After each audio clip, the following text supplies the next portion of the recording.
The single most fun part of almost any tabletop RPG is when the party manages to get a hold of a pet. Almost instantaneously, it just fully derails the main campaign and turns it into a dog walking simulator, with everyone scrambling for a turn to name it and raise it and teach it new tricks. At a certain point, you kind of have to ask yourself, why bother with the pretense? Why not just make it so that your TTRPG campaign is chock full of adorable little creatures to capture and train? Luckily enough, Battlezoo Eldamon by Roll for Combat has done exactly that, and they have some amazing new things to announce. This critically acclaimed expansion takes the TTRPGs that you already know and love, like D&D 5e or Pathfinder 2e, and it brings your party's dreams to life by adding a ton of spirits known as Eldamon that roam the world. Each one belongs to a core element, like water, force, fire, darkness, and they have a whole slew of abilities that you can use to defeat other Eldamon trainers in battle. Plus, each has different forms that it can take on, from its adorable little pet form, all the way up to its deadly evolved form. So you and your Eldamon can grow together as you travel the world on your adventures. But that's not all, because Roll for Combat is rolling out Eldamon Legends, which is an absolutely massive expansion to the series that introduces 13 new elusive legendary Eldamon that you can find in the world, 156 more Eldamon that range in rarity from common to rare, a slew of new items and gear that both the Eldamon themselves and their trainers can wear and wield, and massive amounts of lore on every element, allowing any GM to seamlessly integrate Eldamon into an existing setting without having to fully overhaul an existing campaign. All the rules and stat blocks are ready to drag and drop into your system of choice with ease. Plus, if you sign up right now, you can actually get the special edition Eldamon hardcover and PDF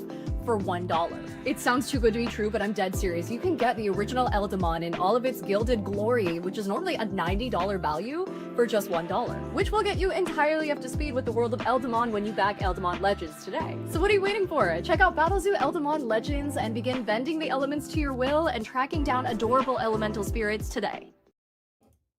It's time for Roll for Combat. Look at this. We have Derik coming to us live from his cell phone.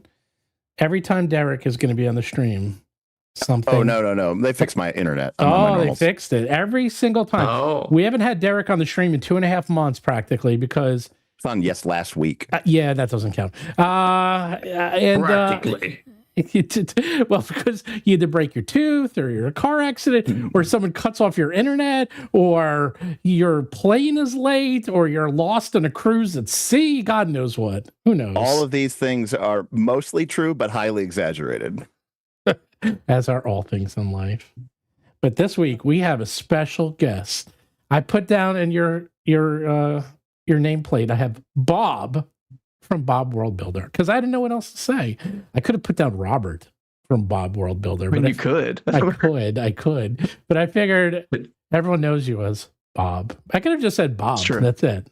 Nothing else. Just Bob. Maybe so. Yeah. It goes without saying. He has complete copyright of that phrase, of that name in the RPG space. It might cause less confusion if my channel were just Bob instead of Bob World Builder, which then, there's Bob the World Builder? Well, though, there is kind of an interesting thing about that, right? Because, I think about like the Professor, right? And how, it's called Dungeon Craft, but everyone calls him Professor. Professor DM 100%. is his nom de plume. And to his own credit, he doesn't even do the crafting stuff anymore because he says, as he said before, you guys all suck and no one watches that. So but he's kind of stuck now because he's got this channel. And so you're like, I don't know what the genesis of your channel was, but I assume it was theoretically like, we're going to build worlds together. And now you're like Bob, the RPG guru. And so it's like, it was very much like wanting to talk, like started with D&D tutorials was definitely the impetus of it all. Because I was like wanting to get more people into playing and wanting to talk about stuff that I was like putting on DM's Guild at the time, but absolutely wanting to expand into just like broader fantasy and world building things. So just keep it very general, but the D&D stuff just proved super fun and it worked. So we have a not super chat, a little comment. Stephen and Mark, I love your books. Derik, I love your channel, and Bob, I love your energy. There we go. So you have energy, Bob. That's why you're here. Maybe I bring down the energy here. Maybe that's helpful. You have like a chill vibe. You are energy, right? You're very chill vibe especially compared to Stephen and I. You're on the. I'll keep it reined in over here. Yeah. Wow. Okay. Actually, so Bob is here because Bob is doing something that we rarely do on this channel. He is promoting a Kickstarter, believe it or not. That it seems like something we only do. Actually, I got 2 Kickstarter. We're doing both Elderman Legends and Deathbringer. Now both are in pre-order, by the way. If you go to deathbringer.com, very easy to remember, or Elderman Legends, and you too can pre-order for that coming. But you have some Shadow Darky thingy-majiggy you're doing. You seem to be Mr. This is Shadow one of the Dark. few books I have in reach. My zine for Shadowdark, Under the Shadow of Hellfast Spire. So very much like a cursed scroll for Shadowdark, if you're familiar. 'Cause it's got some classes, it's got a dungeon, got a little hex crawl, and a bunch of monsters and magic items and that kind of stuff. Yeah, and so it's live right now on Kickstarter. If you want to check it out, free sample and all that. By the way, Very much like, but legally distinct from a cursed scroll. yes. Yeah. By the way, let's see. Fed Up Guy wants to know if you live in the woods like Tom Bombadil. I wish. Well, that's what we're that's what we're going to be playing tonight. We're going to be playing the one In the old woods, yeah. Really? Maybe Tom Bombadil lives in the woods like Bob. Well, he was there before all, so I don't know about that. And his boots are your boots yellow? That's the real question. Oh, that would be I gotta get yellow boots, yeah, and a blue. No, hat. do a Tom Bombadil cosplay to a convention. Oh, I mean, you already kind of You have kind of look like him. You kind of already have the roaming yeah. through the woods thing down. So all you just need to get is that. Yeah. You get the Yeah, yellow boots, boots. the hat. Yeah, and then Yeah, and the then hat. and Grace can dress up as Goldberry, and Tie it all together. yeah, and it'll be the exact kind of content I like. Super deep, nerdy cuts that very few people will get, but the people who do get it will just get it real hard. That's the key. I don't know. I think his audience would get it. What prompted you to do your videos in the woods? That's like now your new thing. You're always walking through the woods, doing your videos. Honestly, literally today, I was finally recording one outside for the first time in months because it's been kind of a mix of I just moved like a month month and a half now, and then it was very, very cold for a long time here. It felt like anyway in PA where I live, and so my batteries would be like draining too fast, or my mics apparently just don't work when it's that cold. So finally got out today. But a lot of it was just wanting to change it up for myself. Like I've kind of, it stayed within the RPG niche, of course, but done a bunch of different things over the years. So recording outside was just one way to make it more interesting for myself. And I do just love the outdoors. Like if I didn't have an RPG channel, it would probably be something outdoors related. But even that, I don't know, it's harder to, we were just talking about like different YouTube niches before this. I feel like that kind of thing would be a harder one to turn into a job anyway, if I wanted it to be that. So I like although at the same time, I sometimes find myself very, very envious of some of those wild, they just go camping in the woods and they get 4.5 million views or something. And it's like, I guess it's the kind of thing where maybe the competition is very, very steep in that kind of niche. I don't know. I think people are so desperate for it. I think the key is that in order to maximize it, you got to do 3 things. Number 1, you got to camp in the winter. Number 2, you got to have a stove, like a hot stove, like a hot tent. And number 3, you got to have a dog. If you have those 3 things, I guarantee you like 1 million to 2 million views. It's a recipe for success. It's the recipe for success. And I think you're right immediately just with the like camping in winter, because something that I've learned in my years of YouTube is that people love it. At least maybe this is just a me thing too. But whenever I seem to be like kind of frustrated by something that's going on, oh my gosh, like the comments eat that up. So yes, if there's like if you were camping in a truly harrowing situation, absolutely, people have to watch that. Got to see what goes wrong. Well, especially since you're usually pretty calm, so when you get frustrated, there's like a gap there that people are like, oh wow. Well, that's where you do frustrated. That's where you do the pre-trailer where it's like you kind of like out of breath and you're just like, this is not looking good, guys. And then it like cuts, right? The smash cut. Like that's what you got to do, and then it fades into like the quiet. I need a consultation meeting with Derik after this. Yeah. Well, no, those outdoor ones.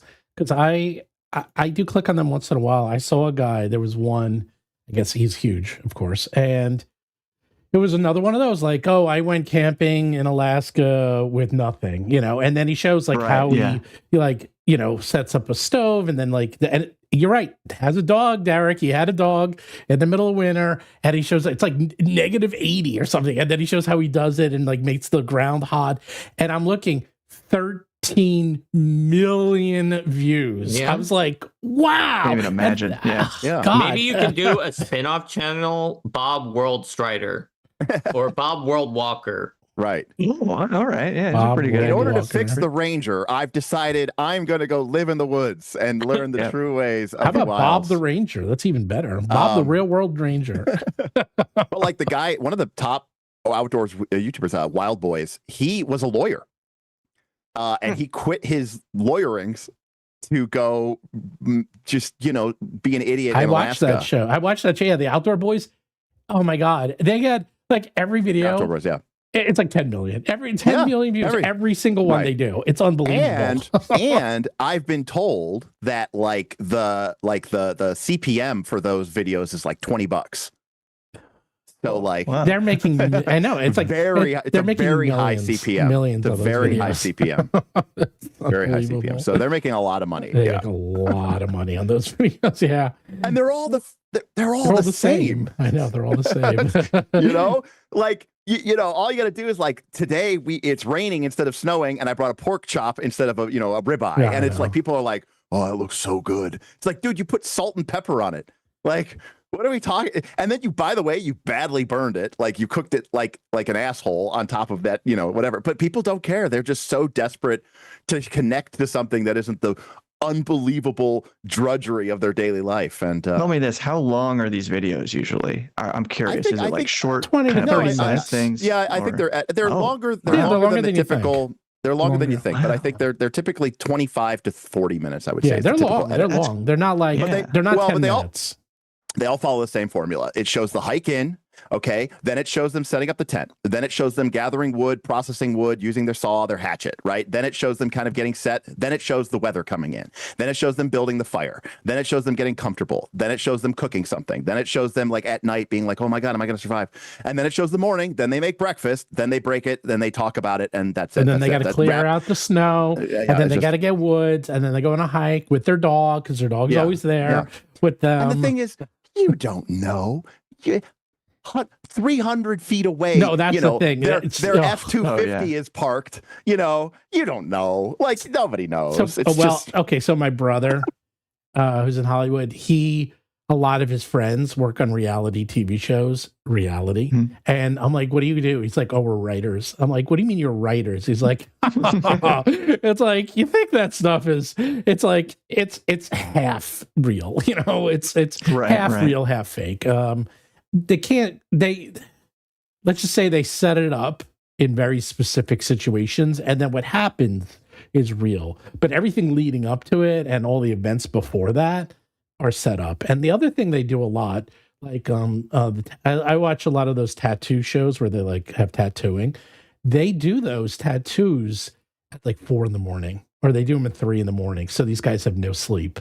So they make sure that they make sure everyone's like very wired up. They don't do it like, oh, we're gonna have to tattoo with a 1 p.m. after a leisurely lunch. It's like, no. They keep them up all night, and then they're like, okay, time to tattoo after you've been up all night, and it's 3 a.m. Let's go. And that's why they're all irritable and they're all like cranky. It sounds really bad for the people getting the tattoos.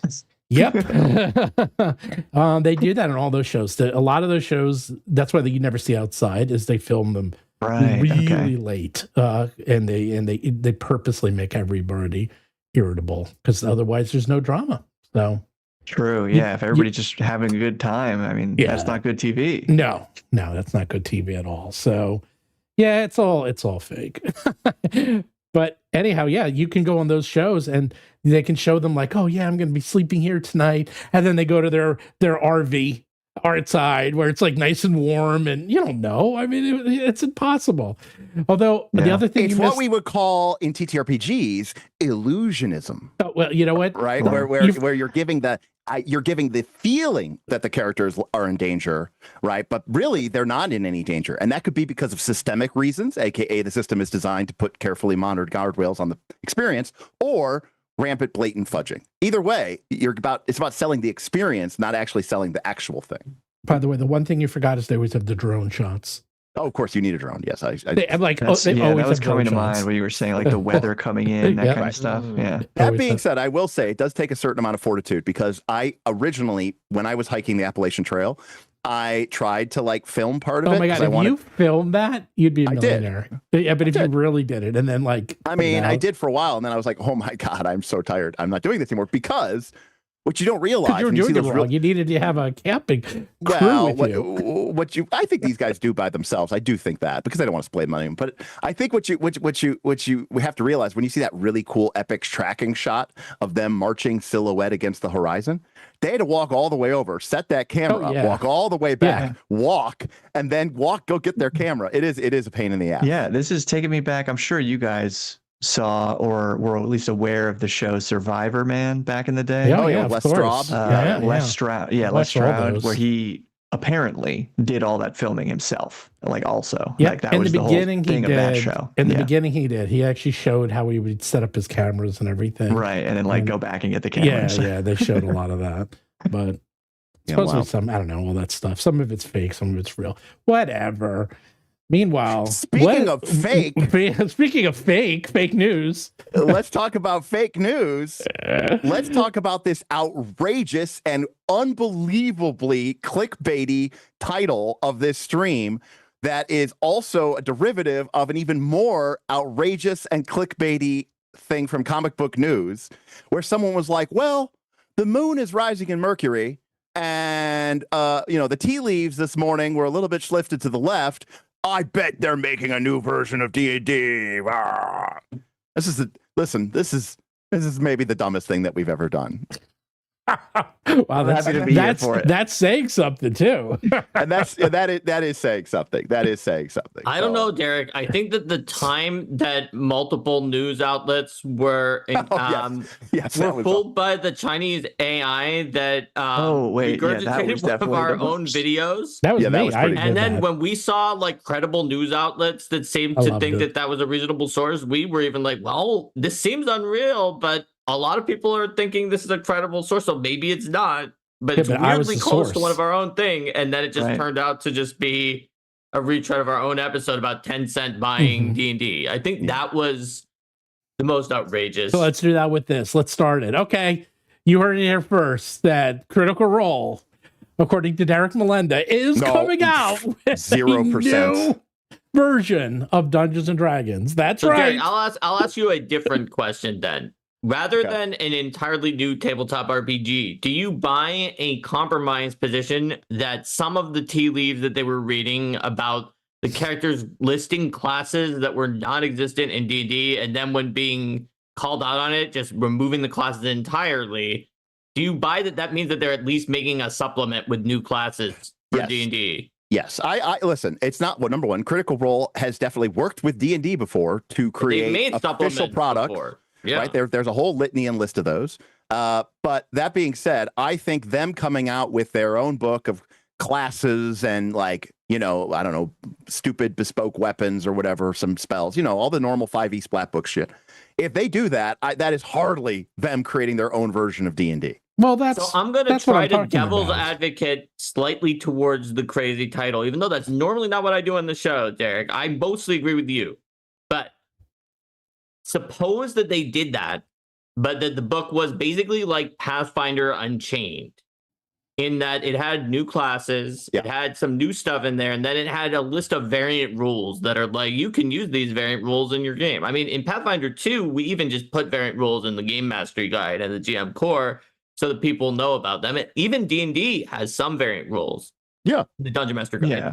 So suppose they made a book that was full of variant rules and classes, and that basically all the things that they said were in there, but they didn't call it a new game or a new edition of a game. They just said this is like making the Slayer or making the Rage Mage. Is that what it was called, Mark? What was the Barbarian Wizard? But that was a different book than the book. Oh, that was a different book. Okay. All right. I'm talking about the Unchained, which had the Unchained Rogue, Unchained Barbarian, and the Unchained Summoner. Making a new class does not equate to, it's not, you can't say, oh, this is they made a whole new version of Pathfinder. No, they didn't. It's just a new class. we're talking about, though, if they had like variant rules about like how spells are acquired altogether or ability scores or things like that were codified in there. I also don't think that counts as a new game, by the way. I don't think Pathfinder Unchained. Some people, when we released... It's the ship of 5e Theseus ship. Yeah. Well, okay. Because when we released Pathfinder Unchained, some people said this is Pathfinder 1.5. And they said this is like a stealthy and new edition. I don't think it was. Because it had a few classes that were revamped and it had some variant rules that you could choose to apply or not. And for the same reason, I think that if Critical Role does something like what I said, that is not a new game. That is not an attempt to make their own D&D. But I can see how that's closer, that's getting closer towards what the claim is in the video from Comic Book, just maybe a little bit less sensationalized. So wait, let me clarify what I meant by the title. I meant that they were going to come out with a flavor of D&D, same way that Tales of the Valiant is a flavor of D&D, same way that Level Up is a flavor of D&D, same way that even Shadowdark, I'll say, is a flavor of D&D. They use the D&D core rules, but it is a different flavor, and they expand upon it. By that definition, Derek and I think, don't think it's even going to be as different as Tales of the Valiant. I think by your definition, then, by your definition, like Pathfinder 2 is just a variation of D&D. No. If you include Shadowdark in that? Well, no, because you can. Including Shadowdark was a little weird. Shadowdark, because Mike Shea, Mike Shea plays all those versions together in one game. What a slight flourish! No, he doesn't know anything. No, well, and you're talking about his 3x5, right? Is Tales of the Valiant, Advanced Level Up 5e, right? And I'm going to blank on a third one, but it's not Shadowdark. No, it's Dungeons and Dragons. It's D&D 2024, right? Yeah. He plays all three of those simultaneously. Yeah, I don't watch any of his stuff, basically. Not that I don't like him or anything. Actually, he used to be like the GOAT back in the 4E days. That's when he actually started. For those of you who don't know, Sly Flourish was the name of a rogue at-will power from 4th edition that was really cool. It let you attack with your charisma and your dexterity together. Anyways. Yeah. Mike Shea, he does play Shadowdark. He doesn't play with Shadowdark. But what I was saying that Shadowdark is based off of the core 5e type rules. I'm not saying that it is... But my point is that I don't think they're going to be going the Shadowdark route. I think they're going to go Tales of the Valiant route, is that they're going to come out with it. I'm going to go one step further. I think they're going to call it Critical Role. How about that? I don't even think they're going to change the name. Yes. No way. Yeah. Yes. I think, okay, so not to like fully gang up on Steven here, but I think it's far-fetched that they would create another new fantasy game after they just made their own. I don't know. They're different markets. They're different markets. They have gotten pretty good at shitting on Daggerheart, so I wouldn't put it past them to to bury the dagger even further into the heart of their game. So that is a possibility. But, but it's like but I still think in terms of like genre, sure, Daggerheart is the same flavor as 5e fantasy. So if they made a new 5e fantasy game, it would be too much of the same. Like then they would be cannibalizing their own, audience or whatever. Plus, what's to gain from making something that's entirely claimed to be different, but is still based on D20 versus the Pathfinder Unchained style, where it's got new content and it has suggested variant rules. And I actually have you call them like the Critical Role variants and say that you're using them on Critical Role, and then it suggested that people can use it in their own game too. And then it's by Jeremy Crawford. It's even better. I have an answer. I will respect them if their new game, is called something. Okay. And instead of rolling 1d20, you roll 2d20. Okay. And one of the dice is called the inspiration dice. And the other dice is called the despair dice. Okay. And if you roll higher with the inspiration dice, you get a point of inspiration. See, it's just 5e. But then if you roll low and you get a point of despair, it's like the GM gets a point of meta currency and they can spend it. Might be onto something here, Derek. Because so that would be awesome. I would actually applaud them for that. Steven sounded like he had an answer to my question about what would be to gain by saying that it's a different but very similar RPG. They are going to come out with their own version of D&D Beyond with a very simple VTT to compete directly with it, because they do shit on D&D Beyond quite a bit on their game channel. And to be honest, it's really not that hard to do. To build D&D Beyond is pretty easy. It's not that tricky. You know who says stuff like that? people who are 6 to 12 months away from announcing how they are no longer producing that because it was too difficult and there were cost overruns. That's what that sounds like. If it was so easy, people would have done it a long time ago. It's not about it's not about how easy it is to build. It's about how integrated people are into that ecosystem. Where's the Steven from before who tried to say when like MCDM was making their own VTT, why reinvent the wheel when there are other things around? Why are you now saying reinventing the wheel is good?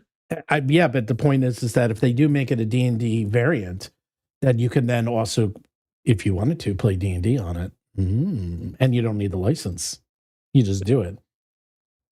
But you play D&D on, if it was a thing like I was saying, that's like a Unchained D&D? This is just going to be willed amount for their new campaign. What's that?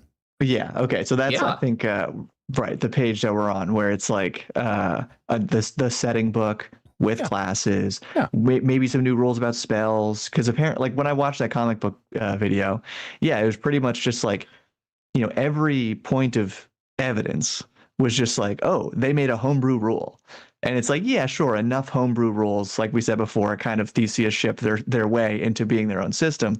But it doesn't sound like they're really messing with the frame of 5e, right? It sounds like it is all these exterior things. Also, isn't Bleem known for just kind of playing pretty fast and loose and just making shit up on the fly and just going with like whatever sounds cool? Yeah, but then why'd they bother coming up with an entire web page designed and implemented that had all the new class names and all of that? That takes a lot of that takes a lot of... I think that the class names is persuasive that they're at least probably putting out those classes, especially since they replaced it not with D&D class names, but with nothing.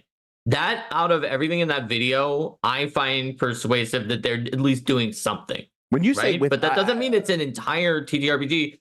Think about the timing and how long it takes to make that. Now, they do have Jeremy Crawford, who has experience in making that. So they have a person who could do it, but it is an expensive undertaking compared to making a willed amount that like maybe has more variant rules in it than before. Well, they have a lot of money. I wouldn't worry about them. Yeah, I mean, and I would say even outside of Jeremy Crawford, like obviously they have all the designers who made their other games, so they could totally do it. But it's like, this is what we all thought. He's holding up a good example here. Yeah, but like. Yeah, go ahead. Yeah, I mean, is this a new game? No, it's 5. Is that 1.5? No, it's 5 new races, 59 feats, 137 spells, some new familiars, 10 new classes, 152 new subclasses. And my claim is, even the gigantic splat book, even if Valda's had 40 pages of variant rules in it, with like, let's say, I'm just making this up, like a variant economy for magic items to help you be able to buy them more easily. If it had a new ways to apply your attributes, your ability scores to different things in the game, and various other things like that, right? I still wouldn't say it would be a new game. I even kind of disagree with the idea of it being like the 0.5 or whatever. It's more just like the player's handbook 2 kind of stuff. It'll be along the lines of, like the Xanathar's guides, the Tasha's guides. I think it would be something like that. And those so, always had variants in them. That's right. A good point. Exactly. But they weren't trying to be a new addition or even like part of a piece of one. It was just, hey, here's more stuff to play with. And I think that's kind of the extent of it. I do think it will be, like we said, like Wild Mount. I'm pretty positive that's how it's pronounced. Oh, that where it is like officially. I'll take it from you. Tied with D&D. Like I do think it's going to be through them in some way. But I don't know.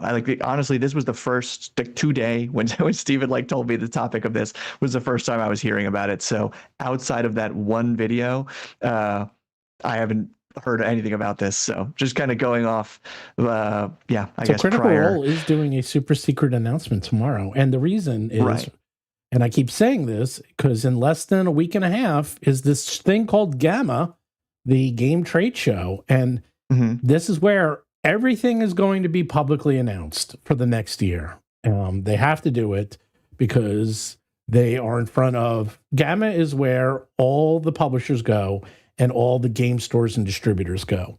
So unless you're not distributing to game stores, which some people don't. Yeah, but I'm talking about every game store, and they're there, and they're there in force. Not Critical Role. But yeah, Darrington has always been at Gamma. Yeah. I know, like, you talked to them at Gamma before. Yeah, they have a huge presence. In fact, Derek invited me to the party before I could even go. He beat me, a rarity. But now I can rub it in your face for all time. You can do it, Derek. This is it. I hope so. I'm proud of you. You have learned from the master. No, it's just that Spencer Stark loves me. That's all. I know. Well, good. The point is that they will be having talks and a booth, and they were going to be announcing what is coming out for next year. So it's not a surprise that in the next 2 weeks you're going to be hearing a lot of news from a lot of people. I will bet you a dinner that it is an announcement of whatever thing for Daggerheart Chris and Jeremy have been working on. I bet you that you're 100% right. So if it is that, you owe me a dinner. Wait, what? You didn't say, oh, no, that's a really good point. That's even slipped my mind. They only alluded, like at PAX Unplugged, they gave a little more information, I think, on what those two had been doing. Yeah. And they mentioned the Keith Baker is like working on a setting for them too. Yep. So they have a lot of other things like a lot of irons in the fire. Yeah. And that I don't think the big thing is going to be a game. It's just still too close to we just did that. Last year. I can be surprised, but I really, really don't think so. This is more likely than the time that everyone was passing around a rumor that D&D was going to make a 6e, and they're working on it right now, and that's why they got Dan Ayub.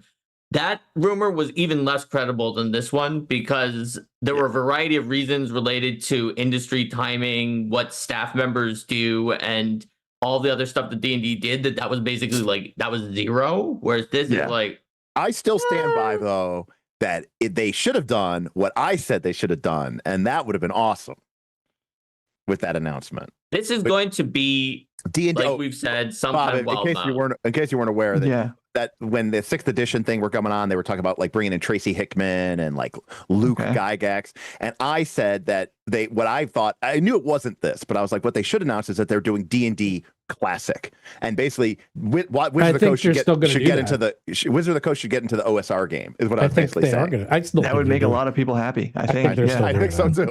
I think I still say they're doing not a classic or whatever, but like for years, I've been.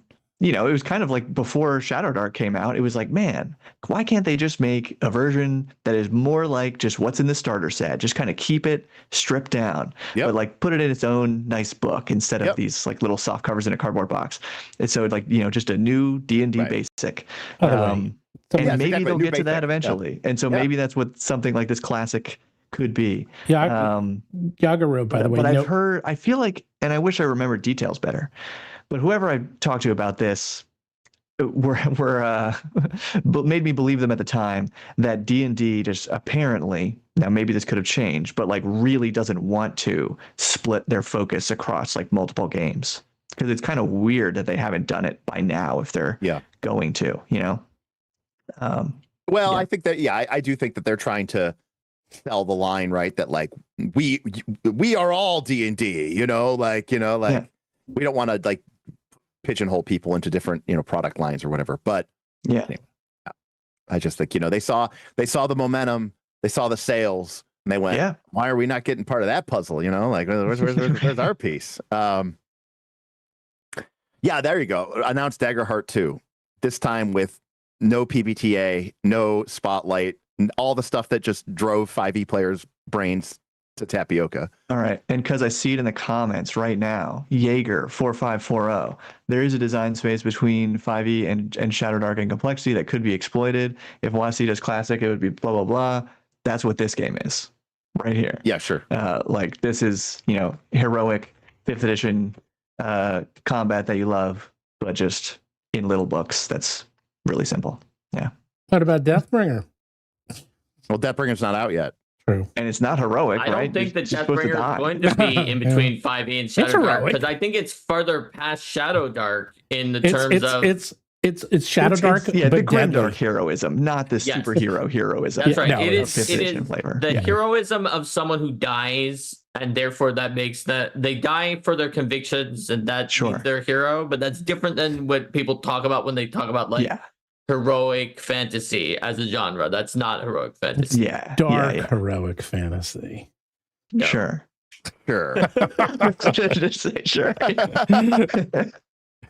Hey man, it's something. It is something. It's clearly a phenomenon. Well, yeah, I can't wait to see the final. I mean, I played some of the final. I want to read some of the final of Deathbringer. I love Evan, and he and I've had a bunch of conversations about his new Kickstarter and stuff. And I was like, but still, if D&D came out with Dungeons and Dragons, the hasted edition, right? People would be like, oh, like that's the coolest thing I've ever seen, right? I mean, D&D is they could just win at any time if they wanted to. It's basically what it comes down to. Like we live and die at their grace, basically, is what it comes down to. Yeah. So yes and no. If that was true, then what has stopped them all this time for doing that? Gross incompetence. Oh. Fair enough. I mean, because it's like, oh, we live and die by their grace. Well, really? And the fundamental flaw of publicly shared, of publicly bought and traded companies. Yes. Yeah. No, that's actually the big trouble. Having an ecosystem of other publishers is beneficial to them. Just because they're bigger than the other publishers doesn't mean that it's not like a mutualistic relationship. It's it's like the big animals that have like little birds that come and like help them in some way. Right? Mutualism you're talking about? Yeah, it's mutualism. They are reasons other than just incompetence. Right. Birds. D&D in their monolithic crushing of the industry generates all this detritus that the other people can go and make an entire ecosystem of living. It's like a whale fall, Yeah. So very interesting way to look at it. There's a super chat from Yunderland Games 1186. What's up, Yunderland? Just joining. I'm here for Derek to criticize your dungeons and your immersion mindset, as well as the fruitful void. Yes, those are things that I've recently been critiquing. What is your critique of all of those things? In 5 minutes or less. 5 minutes. I can do it 5 minutes. Okay. No, 1 minute or less. Most dungeons are designed poorly. Immersion, I think, is actually problematic, if not bad. And the fruitful void is, I think, overstated to what the Baker principle of fruitful voidism was, and it's sort of been co-opted by the OSR as an excuse to not print rules. I agree with all three of your statements, Derek. Okay, so is the third one the idea of like, oh, there's no mechanic for this, so the GM gets to make it up versus has to make it up? Yeah. A lot of people, they're like, rules are hard. Here's some very basic rules. You figure out the rest. Right. The classic example of this is Mothership, which doesn't have any rules for stealth. I mean, the game is arguably about running and hiding from aliens and stuff like that. But by not having a mechanic, they say it creates more an engaging and, dare I say, immersive experience. But I don't necessarily think. I think there's a little bit of like a Stormwind fallacy there, where it's kind of like I don't necessarily think having a rule for something means that you can't be immersive. So Derek, to be fair, every stealth rule set that I've ever seen, including the one that I wrote, has some amount of complexity, some amount of things that certain people bounce off of. They're like issues, they're corner cases, and by virtue of not having one, now people can blame their DGM and not the Mothership RPG. Mothership RPGs, they were like, this stealth of the Mothership RPG was terrible, and they're like, oh well, I guess your GM didn't understand and make the fruit of the fruitful void well enough, rather than people be like, well, it's your fault because you have a bad stealth system. Yeah. Do you ever fewer rules? Right. Have you ever? Go ahead. Yeah. No. Have you ever watched not Community? Have you ever watched Parks and Rec? Right. There's a famous thing where Ron, who is the director of the parks, he goes to butcher a pig in the park and cook it. I can do what I want. And the park ranger comes up and he says, Ron, you're not allowed to do that here. And he goes, don't worry, I have a permit. And he hands him a piece of paper and it says, I can do what I want. So here's my idea. It's a new book. It's a micro-light RPG. It could be yours for only $29.95. The PDF is only $7. It is 4 pages long. Okay. It has 4 pages of art. The name of the game, Fruitful Void, the RPG. The first rule, make up whatever rules you want. That's it. That's the game. That's the whole game. Kickstarting next week. So, Derek, you would need to at least playtesting is almost Derek, you at least need sounds to like a good in, April Fool's Day release. Yeah. Put in some paragraphs of like vibes and oh yeah, you're right. You forgot. It shouldn't be just art. Just like a little bit about vibes, like inspirational sentences that are like let's say you're thinking a random table or two to choose the genres. No. Let's say that's it's a too much dungeon work. crawler. It sounds like it's too much work already. No. Dungeon A random beneath the table. depths. My favorite thing. It's a random table that says roll, and then if you don't like the result, choose one. That's my favorite type of random table. The one that says roll it, and then if you don't like it, pick it. Then why did I roll? But yeah. Anyway. Yes. Also a 2-page expose about what is an RPG, talking about pencils, paper, and dice. There you go. Anyhow, so Stephen, what did you want to move to when Mark said 5 minutes and you were like, that's too long? That is too long. So we didn't get a chance to talk about the other topic that I wanted to talk about, but I never seem to have a good time to bring it up, and I'm going to bring it up now. The TV show? Yeah, talking about something interesting. Is that there was the so first of all, they had the earnings call, and in the earnings call with Hasbro, they said something. Oh, Mark, thank God you're on the show. I'm actually just tired of being right all the time.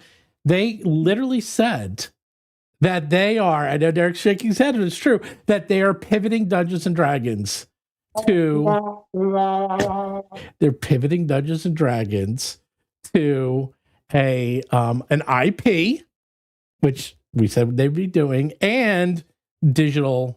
Not digital only, but mostly digital.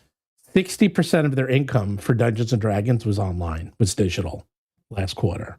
And it's only accelerating, which, think about that. Like, that's kind of insane that they're, okay.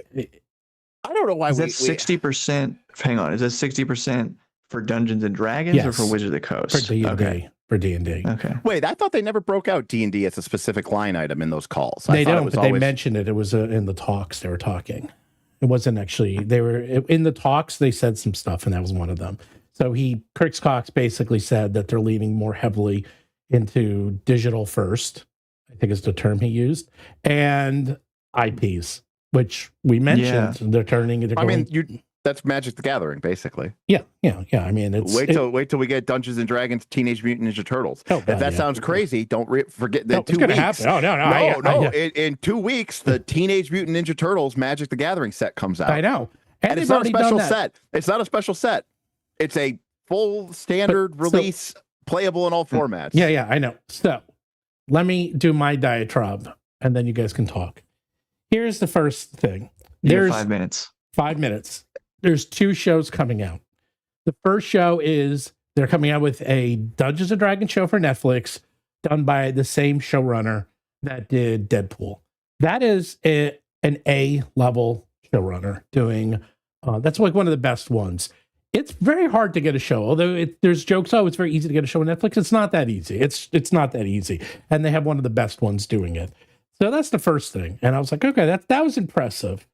The second one was last week, as they announced the same showrunner for Chernobyl and The Last of Us is doing Baldur's Gate for HBO. Let me tell you, I actually know a lot about this. My brother, once again, I'm going to bring it up. He's worked on, I think, 4 shows for HBO. So I do know about it. I do know how the HBO factory worked. He did True Blood. I forgot the other ones. He did, I forgot, but he's done a couple of HBO shows. So I know the process. Get him on the show as an expert. I will. I'll get him on. I don't think he really wants to. And then he would make fun of me the whole time, but I'll see if Danny wants to get on the show. But people love it when that happens. I know. That's true. I'll see if I can get Danny on the show, but it's very hard. Okay. I mean, they do 1 show or 2 shows a year. Do you know how many people are trying to get shows on HBO? thousands, not hundreds of shows, thousands of people are trying to get shows on HBO.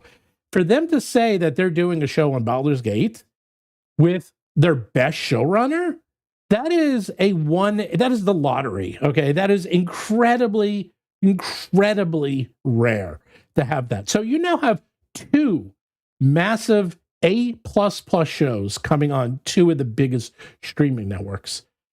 Why is this? Well, here's the secret. Everyone said the D&D movie was a failure. Actually, it wasn't. It not only was a failure, but it was because of the D&D movie. The D&D movie actually did pretty well when it came out. It didn't do amazing. It didn't make $1 billion, but it did well.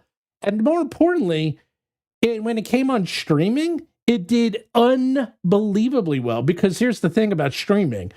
Everything on streaming is measured. They know exactly how many people are watching every show at every second. And when D&D was on Netflix, they were able to determine how many people were streaming it. And it was, I think it's on HBO as well. It did ridiculously well. D&D movie is funny. It's one of those perfect shows / movies that people don't want to go to the theater to pay to see. But if it's on Netflix, I'll watch it. And it's like, wow, it was pretty good. And then they tell their friends, and then they watch it, and and before you know it, it's a huge hit. And that's the only reason these get greenlit, because they saw through a proven track record that this is doing really well because of that movie. And another thing is the Mighty Nine and the other one on Amazon, Vox Machina. Vox Machina is one of the highest rated shows on Amazon of all time. So there is some legs in Dungeons and Dragons as an IP, just not actually a game. That's the crazy part, is that D&D is going to be a massive IP, and they're just going to go that route. And the game will be secondary / tertiary. Like, it'll be almost like, oh yeah, that's a game too. And this happens quite a bit. These Marvel movies, that used to be based on this thing called comic books, right? This thing called comic books? No one does that. No one reads the comic books. D&D is going to go the same route. Is that D&D will become its own thing where you watch D&D movies and TV shows. But, and there's a game, by the way. No, I mean, you're absolutely right. So, there's two things that made me think of. I haven't collected comics in a long time, but like in the 90s and stuff, I did with my dad and stuff. But how many people would say like, oh, I'm a huge Marvel fan? They're like, I'm really into the, and you go, have you ever bought or read a comic book? And they say no. And I've also met tons of people who are like, I am a huge Lord of the Rings fan. I've got an elvish tattoo in Quenya ruins, or in Tengwar on my arm. And I'm like, have you ever read the books? And they go, no. Yeah. But I'm a huge fan. I've watched all the media, and I'm like, there's something fundamentally wrong about that. It disturbs me. I my gatekeeping senses trigger, but like, so it's the same thing with D&D, where it's like, you don't get to watch that show if you don't play. Like, what, Why not? Some people might want to watch it. Because, Mark, we're better than them. Come on. No. Give it 10 years. I'd say in 10 years, D&D is going to be big. It's going to be like Game of Thrones. Was that the second thing? Was that the second thing, or did you have another thing, Derek? No. You had 2 things to say. Okay. Yeah. It was Tolkien and it was Marvel. Oh, and Marvel. Right. Yeah. Even so what comes to mind? I would say what comes to mind for me is that like this plan, not necessarily all digital, but like the media empire, like this is what Gygax was trying to do in the late 80s, right? And like he went to Hollywood and it just like couldn't happen then. I guess there was no proof of concept like at the time.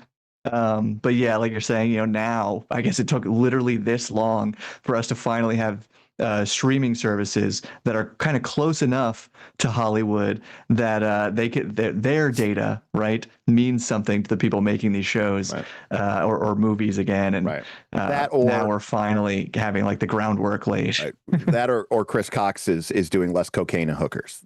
One of the two. I don't. Total toss up. Yeah, it's true. That's true. It's hard to say which, but it could be. So, Steven, I want your help deciphering this fact from the Hasbro earnings call. Yeah. Apparently, the when it comes to an increase from last year in Wizards, Wizards Tabletop, which is defined as print Magic the Gathering Dungeons and Dragons. They group digital is defined as Magic the Gathering Arena and D&D Beyond, and digital licensing is a different thing, right? Yes. So Wizards Digital was neutral from the year before somehow, even with Magic Arena and D&D Beyond, but Wizards Tabletop went up 82% from the Q4 of the year before and 42% year to year. I can answer you right there for that. Okay. Final Fantasy. I was trying to remember when that came out. Okay. I get it, but is Final Fantasy not in Arena? Like, I don't do Arena. Well, Final Fantasy and Spider-Man, people bought those cards like crazy. But is it not available in Arena? It is, but people want to buy the cards because they want them for like their commander deck. No, I understand and it they going collect up on. I understand it going up on tabletop, but why didn't it go up on digital? Did they do something big? Because you don't actually own your cards in Arena. Yeah, you don't own your cards. I actually know the answer, but I can't answer it. Oh, okay, fair enough. Yeah, and you know why, but I can't. I actually do know the answer, but I'm under NDA, so I can't say. Fair enough. That explains it.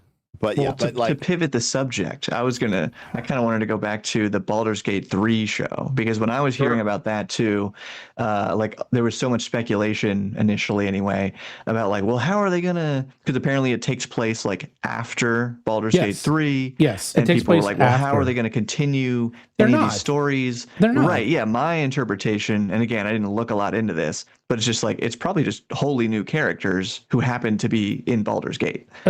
They don't know Is yet. that the case, or no? There might be like cameos or crossovers. Yeah, right? they're gonna probably have. They'll probably actually. Well, if I'm them, you want to have main characters. So first of all, the showrunner, I forgot his name. He has played over 1,000 hours of Baldur's Gate 3, so he knows the show quite well. The other thing is that those characters are very popular, and you have Starion, the vampire. I guarantee he's in the show. Okay, I mean he'll show up, but I don't know. Do you think? Because also it's going to be live action, right? Yes. I imagine. Yes. Yeah. I don't know if he would be the main. He probably won't be the main. None of them will be the main, but they can be in the show as side characters or NPC. Like as protagonists, not protagonists, as quest givers, if you will. They'll be in the show. Yeah. But the whole point is that it's going to take place in the world of Baldur's Gate. And it's going to take place after the events of the video game. The game. And it's going to supposedly be a little bit after that, supposedly. No one knows exactly, but the point is that they now have people, places, and things they can latch onto to build a show around. Because that's really the problem with Dungeons & Dragons. That's been the problem with D&D all along. It's that how do you build a show around D&D? Because D&D is everything and anything, and it's very hard because you actually need something. And Baldur's Gate 3 is so deep and so massive and was built out to such a level that they can build 10 shows around that, just the world building alone, easily. And they're going to. I mean, they actually will. So there you go. I know a lot of people were like, oh, the way Baldur's Gate 3, can't imagine the plot for a TV show. Hey, man, that's why these guys get paid the big bucks, okay? Okay, they'll figure it out. And also, here's the thing. Okay, actually, I'm going to back up on that one, because I was going to say, how many people are going to watch the TV show have actually played the game? Well, consider Baldur's Gate 3 is one of the top-selling video games in the history of video games. Actually, more than you think. I was about to say, not that many. Actually, probably a fair amount are going to be playing it. But the point is, after the first few episodes, it won't matter because the show will take its life of its own. And that's the point. Is that, think of, and a good example is Fallout. Okay, so Fallout, by the way, biggest series on Amazon of all time, massive hit. Does it take place exactly the same as the games? No. Does it have a lot of the same tropes and the characters and the settings as the game? 100%.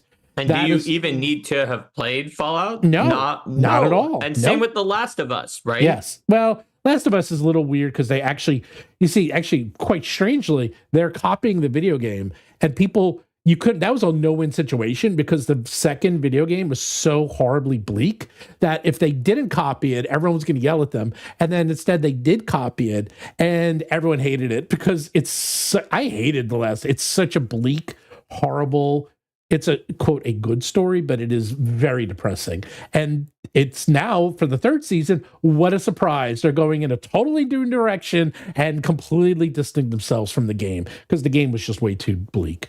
But yeah, it's going to follow the Fallout series if I was to guess. And the Fallout series is a perfect template for any of these games where you set it in the world, you set it with the characters, you set it with the protagonists, you set it with some of the most famous people and all the lore. Fallout has a huge amount of lore, and all the lore in Fallout is there. Even the vault, because each vault has its own experiments.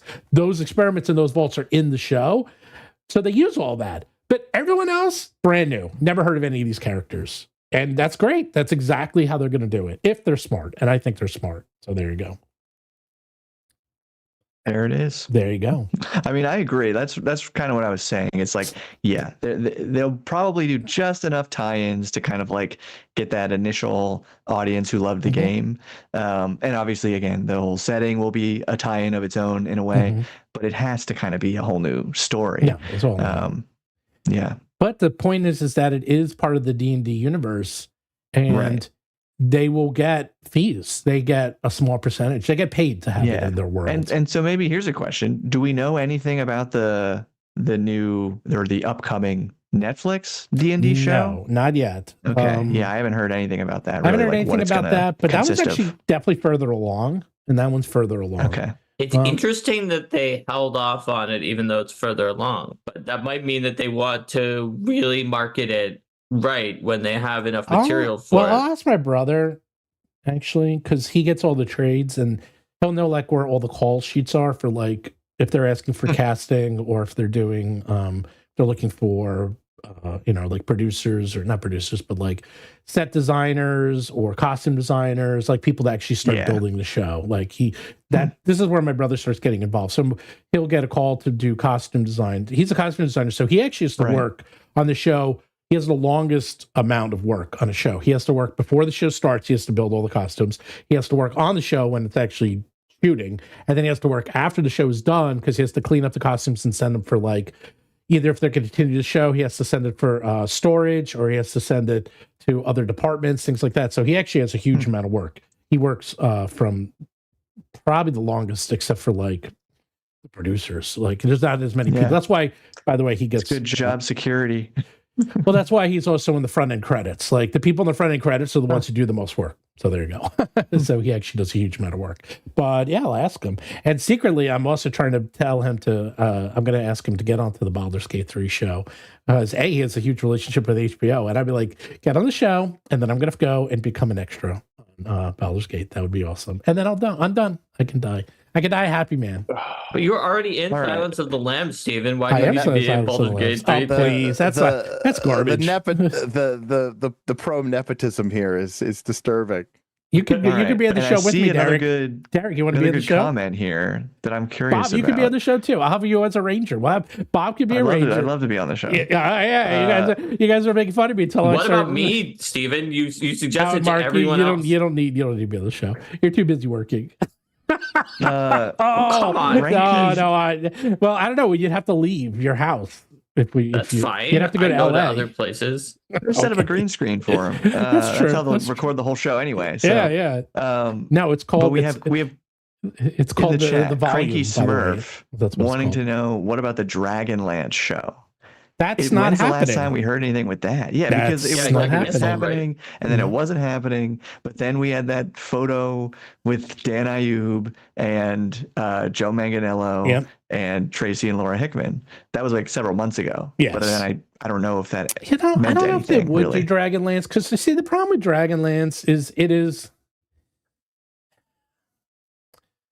I think they'd rather have someone who I think they'd rather have a show. You know what? I don't know. I was going to say it's like I think they kind of want something that's based on something that's more recent.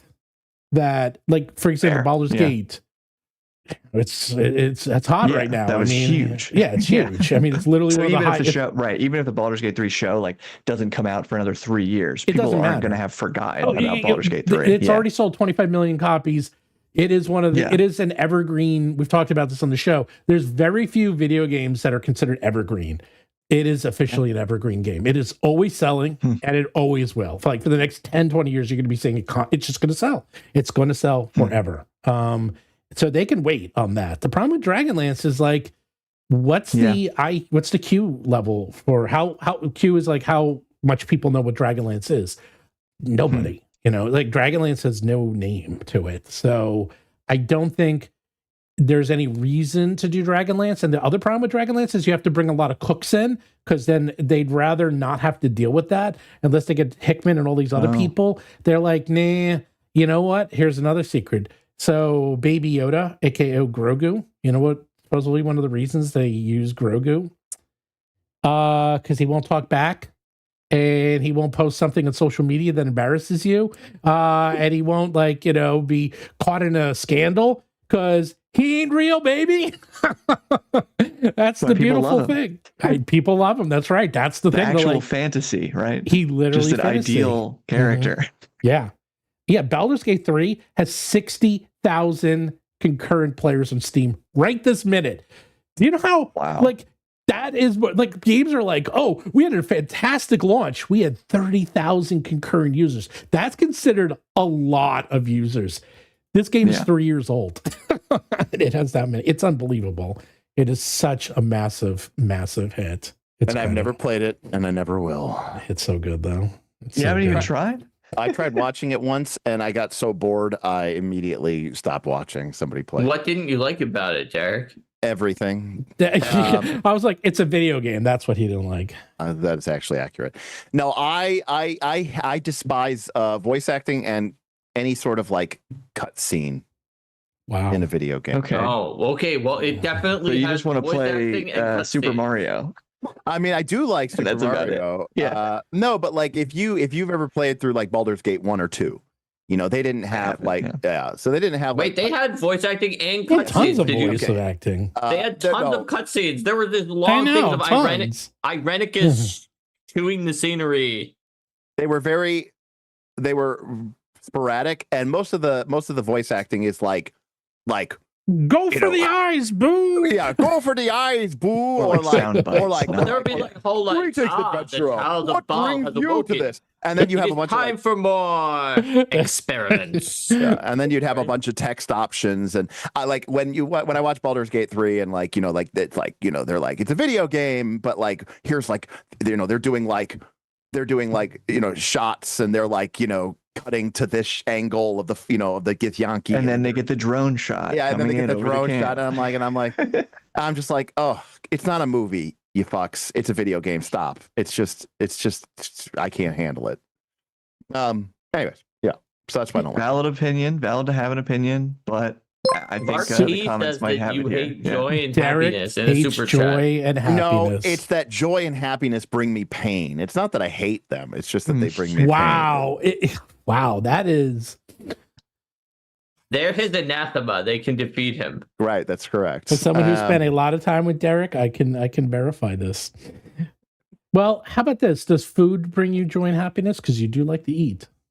Yeah, no, not really, because it makes me fat, and I don't like being fat either. So no, I don't. That's my point. It's the same thing. God. But since he doesn't enjoy it, that doesn't cause him pain because of the fact that joy causes him pain. Craigie's birth, I did just get back from an emo cruise, so you're not entirely off base. Literally he did. Emo. That's right, emo. You are emo. Except the funny thing is, was that emo cruise by the end of the cruise? I'm sure everyone on the cruise was old. No, just me and like my buddy and a couple people. Oh, really? I thought there would be a lot of older people. No, and everyone by the end would be like, "Oh, trying to party." A bunch of older people, but they were way more engaged and way cooler than me. I think by the end they'd all be like, I need to rest at the pool. I was exhausted, and there was no pool. They covered it up so they could turn it into a stage. They covered up for the stage. Derek, were you exhausted by the events, or were you exhausted by the emotional angst of being emo for that long? No, I was definitely. It was just being awake and all that stuff. It was not. How dare they keep the noise down, you whippersnappers? Yeah, basically. I came onto this cruise to enjoy myself, not to be bothered by all you emo kids. Well, I was one of those emo kids. I know, that's the whole joke. No, I was listen, I have a battery. It was on low. Let's just say right. that. I needed to go make a video in the woods. That's what I needed to do. Recharge. Feels good. It feels good. That's what we need to do. Why don't we just do? Oh, I was going to say that, Bob. Why don't we? Order of the Ember. Woods? Order of the Ember die. Those I'm guys. familiar with their general. They rented a beach house for one of their marathons, and then they played on the beach. But it was a semi-disaster because because of the wind and stuff, and the sand would be blowing things all over the place. Hey, I think this is why most people still don't do, and maybe why, like going back to the beginning of our conversation, why maybe the competition in that outdoor whatever YouTube niche might not be so high, because there's just lots of little things you'll run into, mostly weather related. That can kind of ruin whatever you just tried to record. And so, yeah. Well, that could be actually part of the fun, is that we come up with a new game where the weather and the mechanics based on weather. Right. That's so if your sheet blows away. If the wind blows away the mini of the opponent, they're dead. Yeah, there it's like that one RPG, right, where you have to rip up your character sheet, but it's much more. It's a diegetic experience. Blood on the Lens. Yeah, Blood on the Lens. Yeah. He's releasing that, by the way. The best act on the cruise, Gridlock Studios, was a newer band called Daisy Grenade out of New York City, and I think they're only a couple years old, but man, they had great energy, great set. Two lead singers, they were both awesome.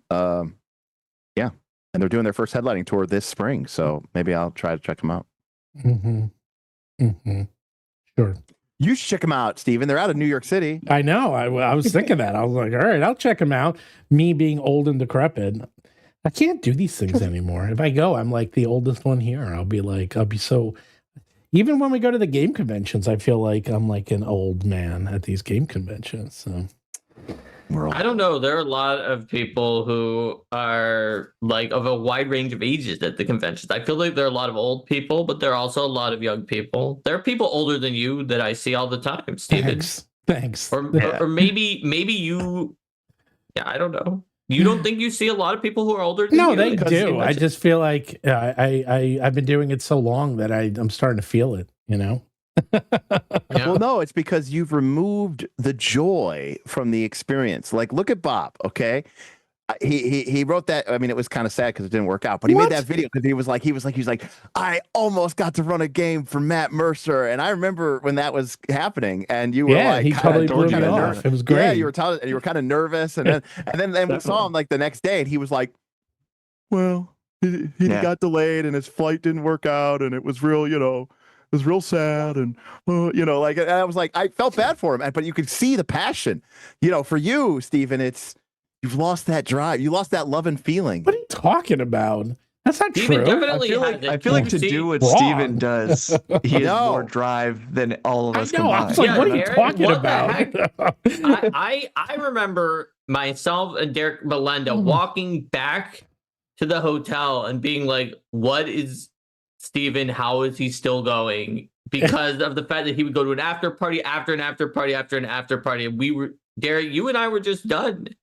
And Linda too. And we were like, why and how? I don't know why. I don't know why the cons are draining him then. It actually, you know what's the draining part of the con? Not the parties and not the hobnobbing. That's not draining. It's the standing in the booth.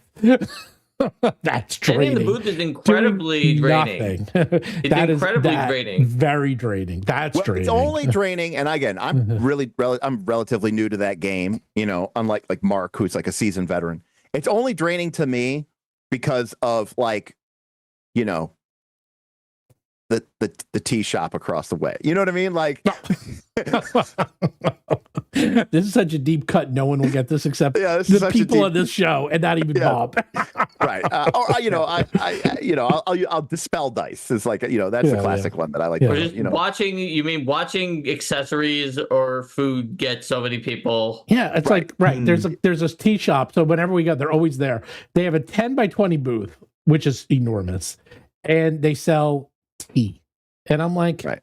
You know how much tea you have to sell to make your money back? I mean, that's just the point. Like you don't $20,000. No, because it's black tea. And they're selling it, but it's wizard tea. Oh, of course. And they're selling it for $35 a fucking pound or whatever the hell they're selling it for.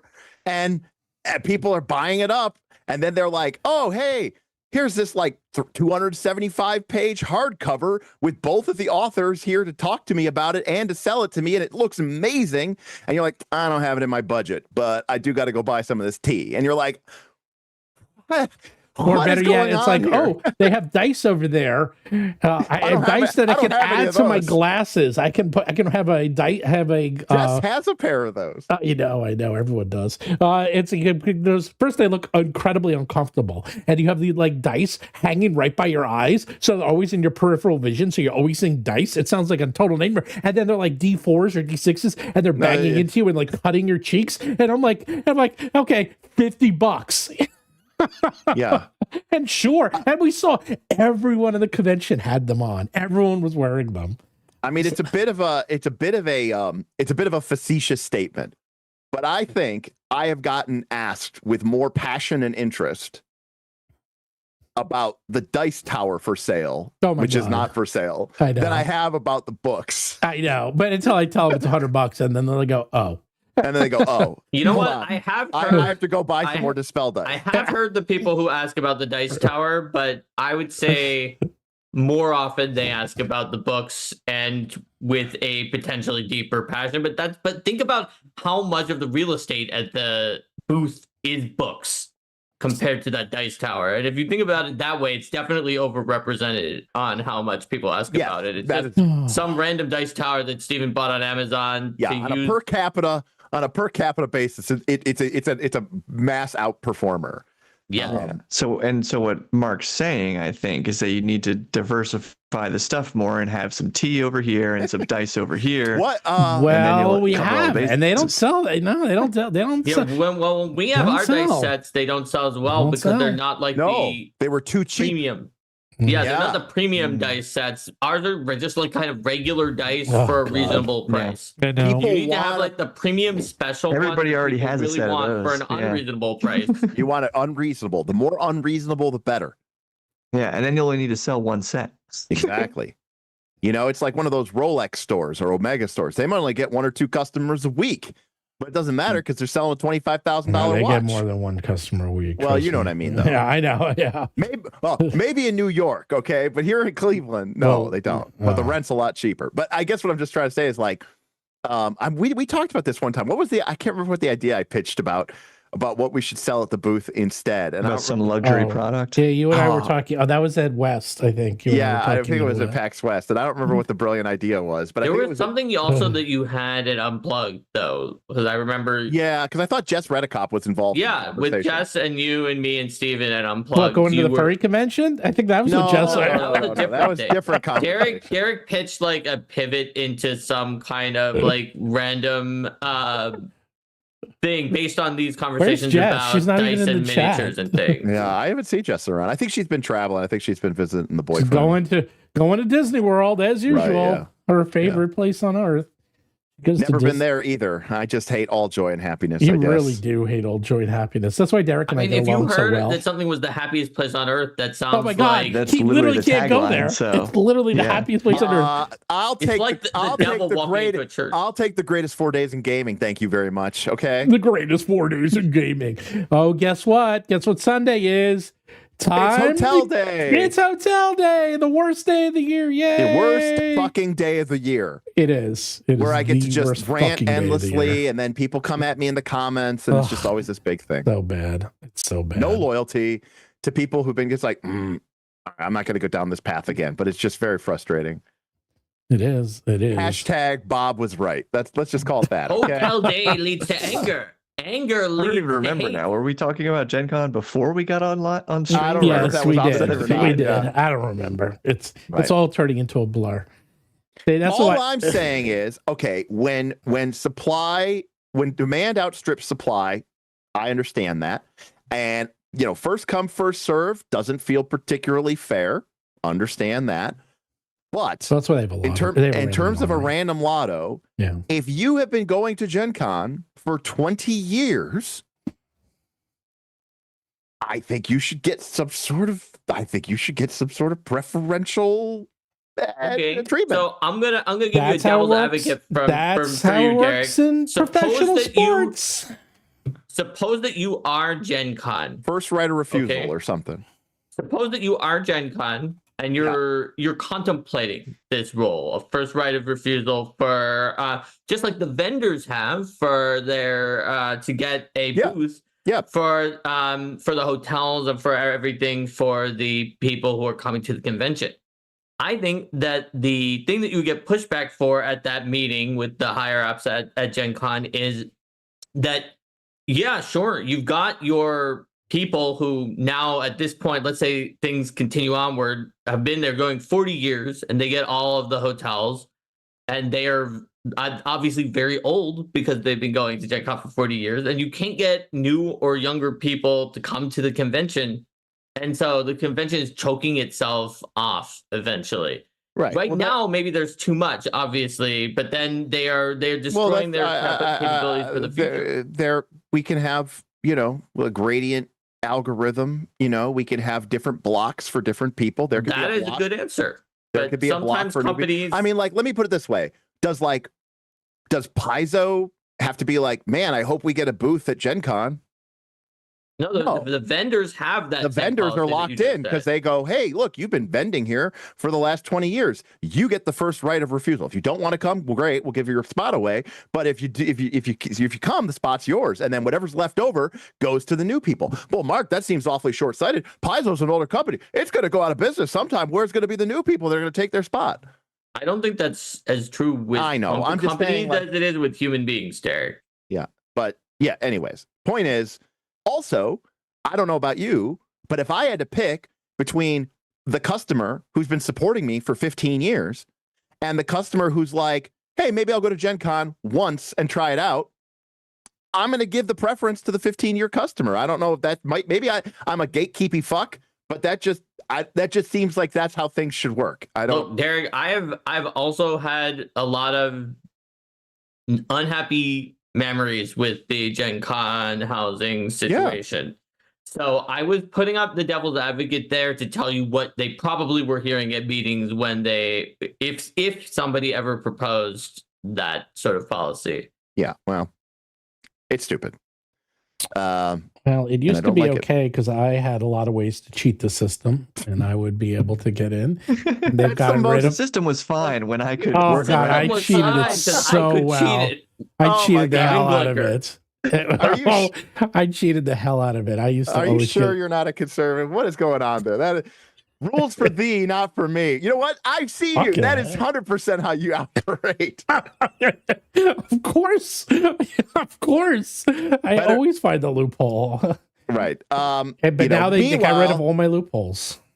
Yeah, but good for that. But I just think I think they should get rid of loopholes. Yeah, I agree. I think they should tighten that stuff. What were your loopholes they got rid of, Steven? So everyone would go online, and then I would call up the number, and I'd be like, "Oh, yeah, my internet's down. I can't get online. Can you help me get a room?" They're like, "Oh yeah, sure, no problem." And then you would cut right to the front of the line and always get right across the street. I did it every year. I did tell you the story about the one time when I accidentally socially engineered and fished my way into Peter Atkinson's personal telephone. Yes, you did. Yeah, that was cool. But I did get a room that year, so it worked. Easy. Oh, that's easy. Yeah. But again, I did it on accident. It wasn't on purpose. Well, no, like our go-to thing used to be that if you were VIG, you got a guaranteed room. But now that you don't even get a guaranteed room if you're VIG. There's a VIG room block. Yep. But it sells out too. So it's like, what are we even doing here? It's just crazy. Yeah. And and by the way, I'm still espousing a lottery because the if I was a pure capitalist, I would say you guys should raise the price of the badge until the demand drops to equal your supply.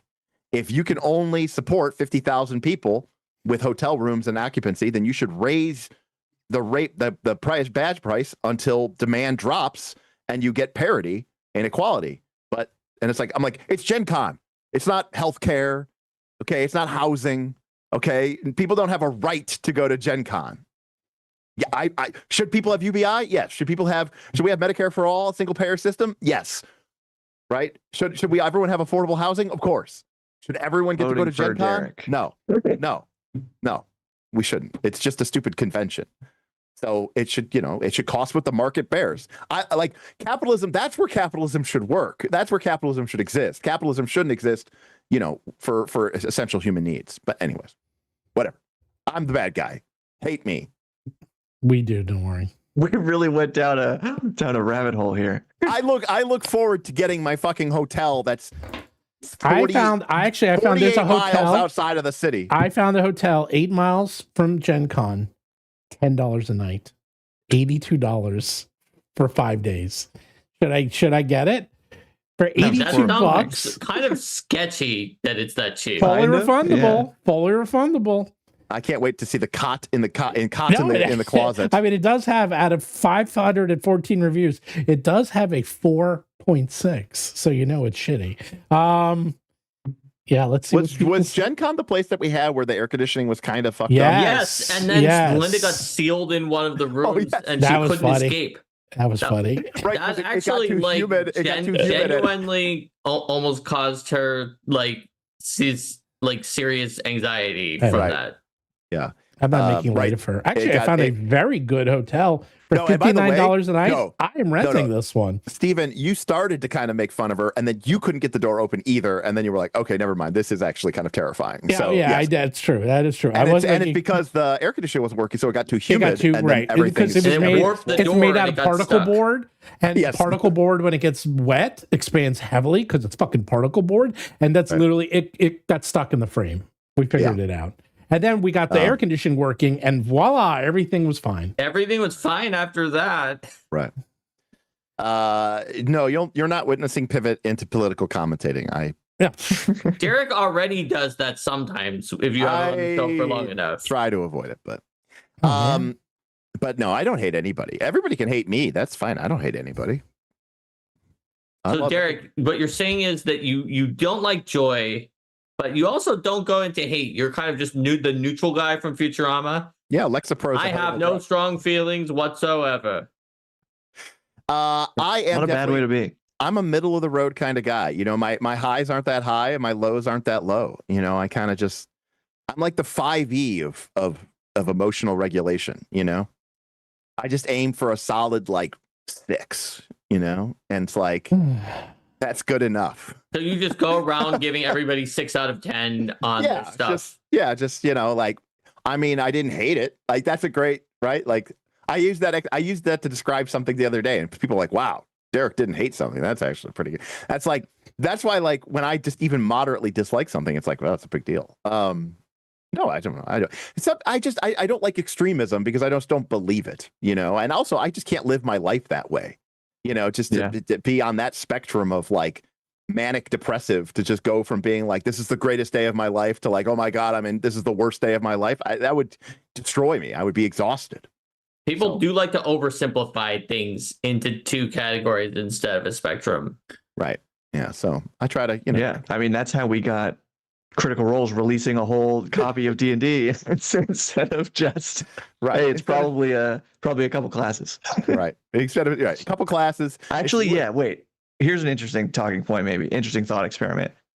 So we have on one extreme, it's that they're releasing their own, 5th edition, own tweak on 5th edition, akin to Tales of the Valiant, etc. What's the lowest thing that they're gonna the least exciting thing? Maybe? Closest to just a non-announcement that it could be a class going on D&D Beyond or something. The lowest thing would be an announcement that all of those names that sounded like classes were just a mistake and they're not releasing anything.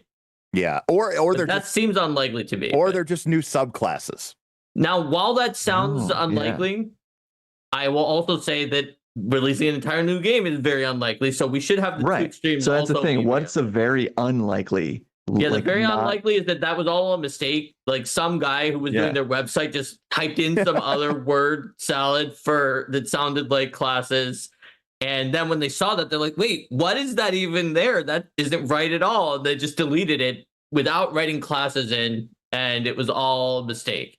I think that's very unlikely too, but that's the far end of the spectrum on actually the clues were nothing. Everything else was just Bleem doing Rule of Cool, and so it all means nothing. That's one end. I will say as an outside observer, and of course it is very funny that I've been playing D&D for 30 plus years, and the time that the game becomes bigger than ever is the time I don't really play that edition. So I'm saying this as an outside observer, but it is really funny to me, or weird to me, that there really haven't been that many official new classes for 5th edition D&D, right? I think it's very small, like Artificer. Is that like it? You know why? Yeah, I think it's just Artificer for 2024. And I think maybe Steven can back this up. I think it's just kind of a branding thing.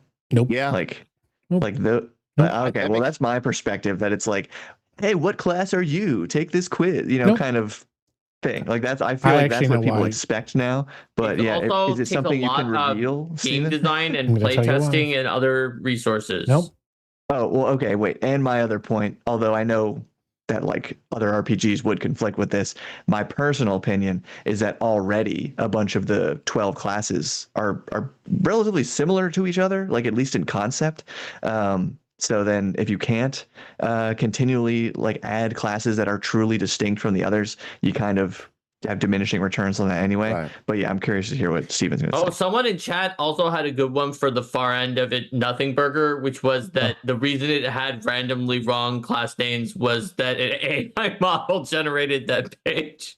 It actually it comes down to one thing and one thing only, is classes are unbelievably hard to implement in D&D Beyond.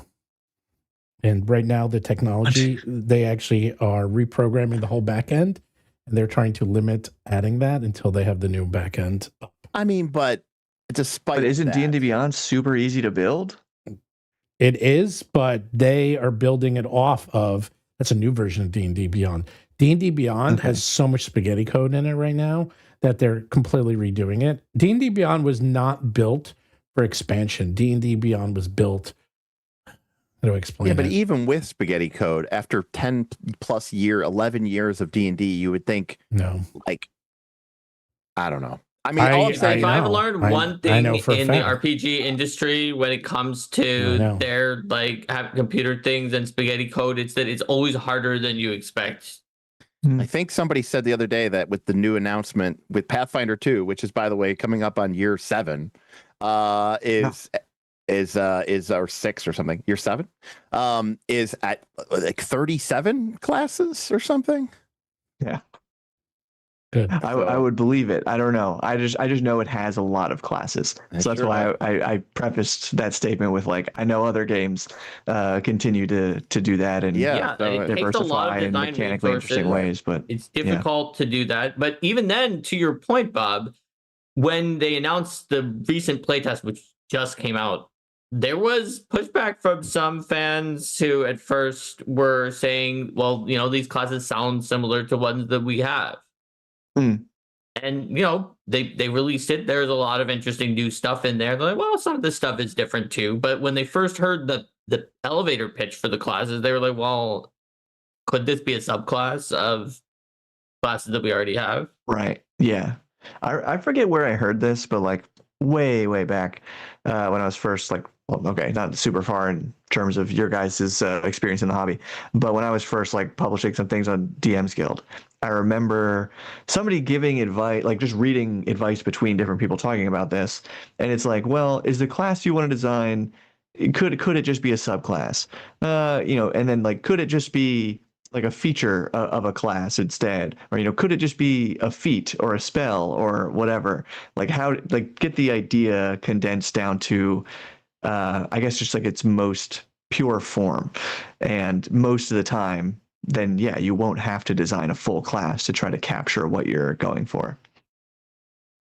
You need to like something that is a very wide shtick that really is to the core of what your character is and is different than other things. For example, the Eldamon trainer needed to be a class because just like legitimately way too much else going on. Yeah. Legitimately, that character, it just like if you think about like your Digimon or Pokemon people, like Ash is not running around and like beating the crap out of Team Rocket with like a crowbar or like a gun or like shooting fireballs at them himself, right? He sends out the other Eldamon. So almost sometimes when you're also defining a class, it's not even just what you said is absolutely right, Bob, but it's not even just what is the new capacity that you want to add to it, but is there something you want to not have but that all existing classes would have? So for Eldamon Trainer, it needs to not actually be like secretly very good at things that other classes would be good at. That's what prevents it from being like a feat chain, for instance. So I got us rooms at Gen Con, by the way. You did? You're but booking I your thought Gen Con rooms right now? Yeah. I got them for $50 a night. I mean, that's no $10 a night, but I feel a little less skeeved by 50 than 10. I'll still try my luck with the freaking. These are all fully refundable. I'm going to try my luck, but these are the backups. I do this all the time. I'll often get like 3 or 4 or 5 rooms as backups, and then I just cancel them when I don't need them. So might as well try. See, I don't think that is cheating the system. That is hedging your bets. Whereas calling and lying about your internet connection. Who said I was lying? You just assumed I was lying. That's because you said that you just told them that your internet was down. Yeah, I never said it wasn't. You're just assuming. I also know, I mean, there's definitely organized groups I know that, like, for example, like, they'll get their spouse or they'll get, their kids or whatever, their friends, and they'll all buy Gen Con badges. And then that gives them an entry into the lotto. And then whoever gets the room will get the room. And then they'll transfer it to the person who's actually going. And then they'll refund the Gen Con badge. And there's like a $5 refund fee. And they're like, whatever, I'll eat the $5 fee per person, Yeah. So, they end up eating the fee, 16 times, and they end up paying, a $90 premium, but they get a room that's next door because they got 17 pulls from the lottery. Right. They got 20 bites at the apple. So that's the main way that people are scamming it. And by the way, a lot of people are doing that. Trust me. I know, but those rooms next door are really expensive now. Like even the crappiest but it's hotels. So worth it. It's so worth it. Well, like I got our stay at the Super 8. There we go. The ability to just walk across the street, the ability to go back to your room when you've got a big handful of stuff from the dealer's hall, the ability to just go quickly freshen up before you go to dinner. It's just like such a massive advantage. You know what I was thinking? I have an idea. Why don't we rent an RV and just park it across the street? I think the Indianapolis Capitol Police might have some things to say about that. I have a lot of ways around that. Trust me. Also you again. I want comfort and luxury. Hanging out in an RV parked in the side street of Indianapolis in the hot summer is not my idea. Oh my God, it would be a dream because then we'll always be there. We'll always. You talk about across the street. We literally couldn't be any closer. Look. Okay, Crown Plaza, Omni, Hyatt, JW Marriott, or the Hilton. Those are the ones that I want. Not Van down by the river. What about the bed and breakfast? Not the bed and breakfast. The one that I stayed in. You and I stayed in 2 years ago. What was that? Just like an Airbnb. That was actually pretty good. No, that was okay. You're like, it was okay. Actually, it was very nice. You and I were both stunned how nice how it do was. Gamers afford to go to conventions? Most of them have jobs, and they use the money that they make from those jobs, and they prioritize their money. And instead of buying things like, expensive wines or copious drugs or, a crazy 2-for-1 special on DraftKings, they decide to spend their money on going to Gen Con because it's worth it to them. Mm-hmm. Or maybe they don't buy healthcare and they say Gen Con. I was about to say life-saving medication when you were making your list, but I wasn't sure if that was like too real. Yeah, so listen, it's not up for me to decide what your priorities are. How about this? I found a entire house that we can rent. I meant, yeah, it's about as far away as the other one was. But it's a whole house. Actually has a 10 out of 10 from 170 reviewers. How about that? 10 out of 10. Still impressive. Again, I mean, I'm content, but also I will try my luck to try to get close by. I didn't say I wouldn't either, but I'm just looking here at what we can do. How about this? I'm looking here. Farm stay, right, hot well, tub, is pond, the optimal pond, solution nature views. It has a pond, Bob, right. a pond. We could do your videos in front of a pond.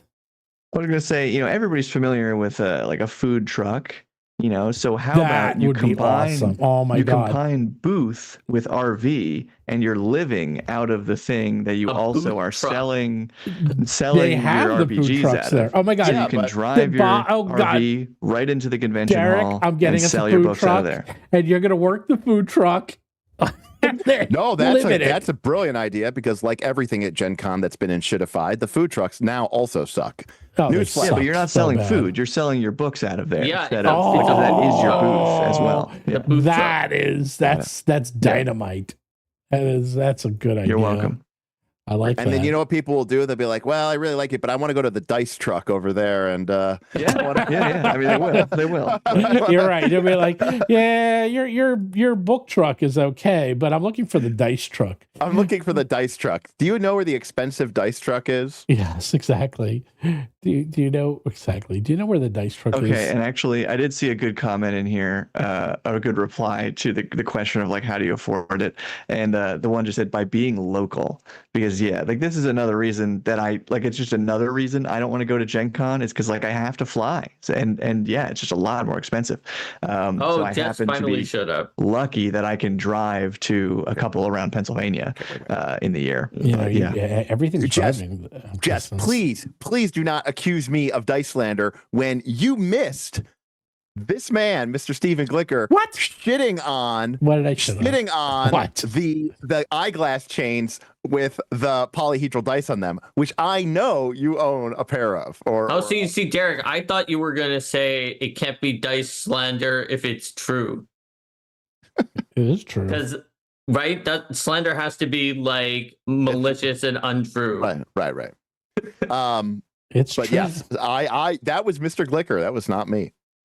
But and what's your point? My point is she was accusing me. She was saying I'm slandering dice. Look, and I'm pointing to someone else who did the thing more doesn't mean that you didn't do the thing, though. Doesn't mean you didn't support it.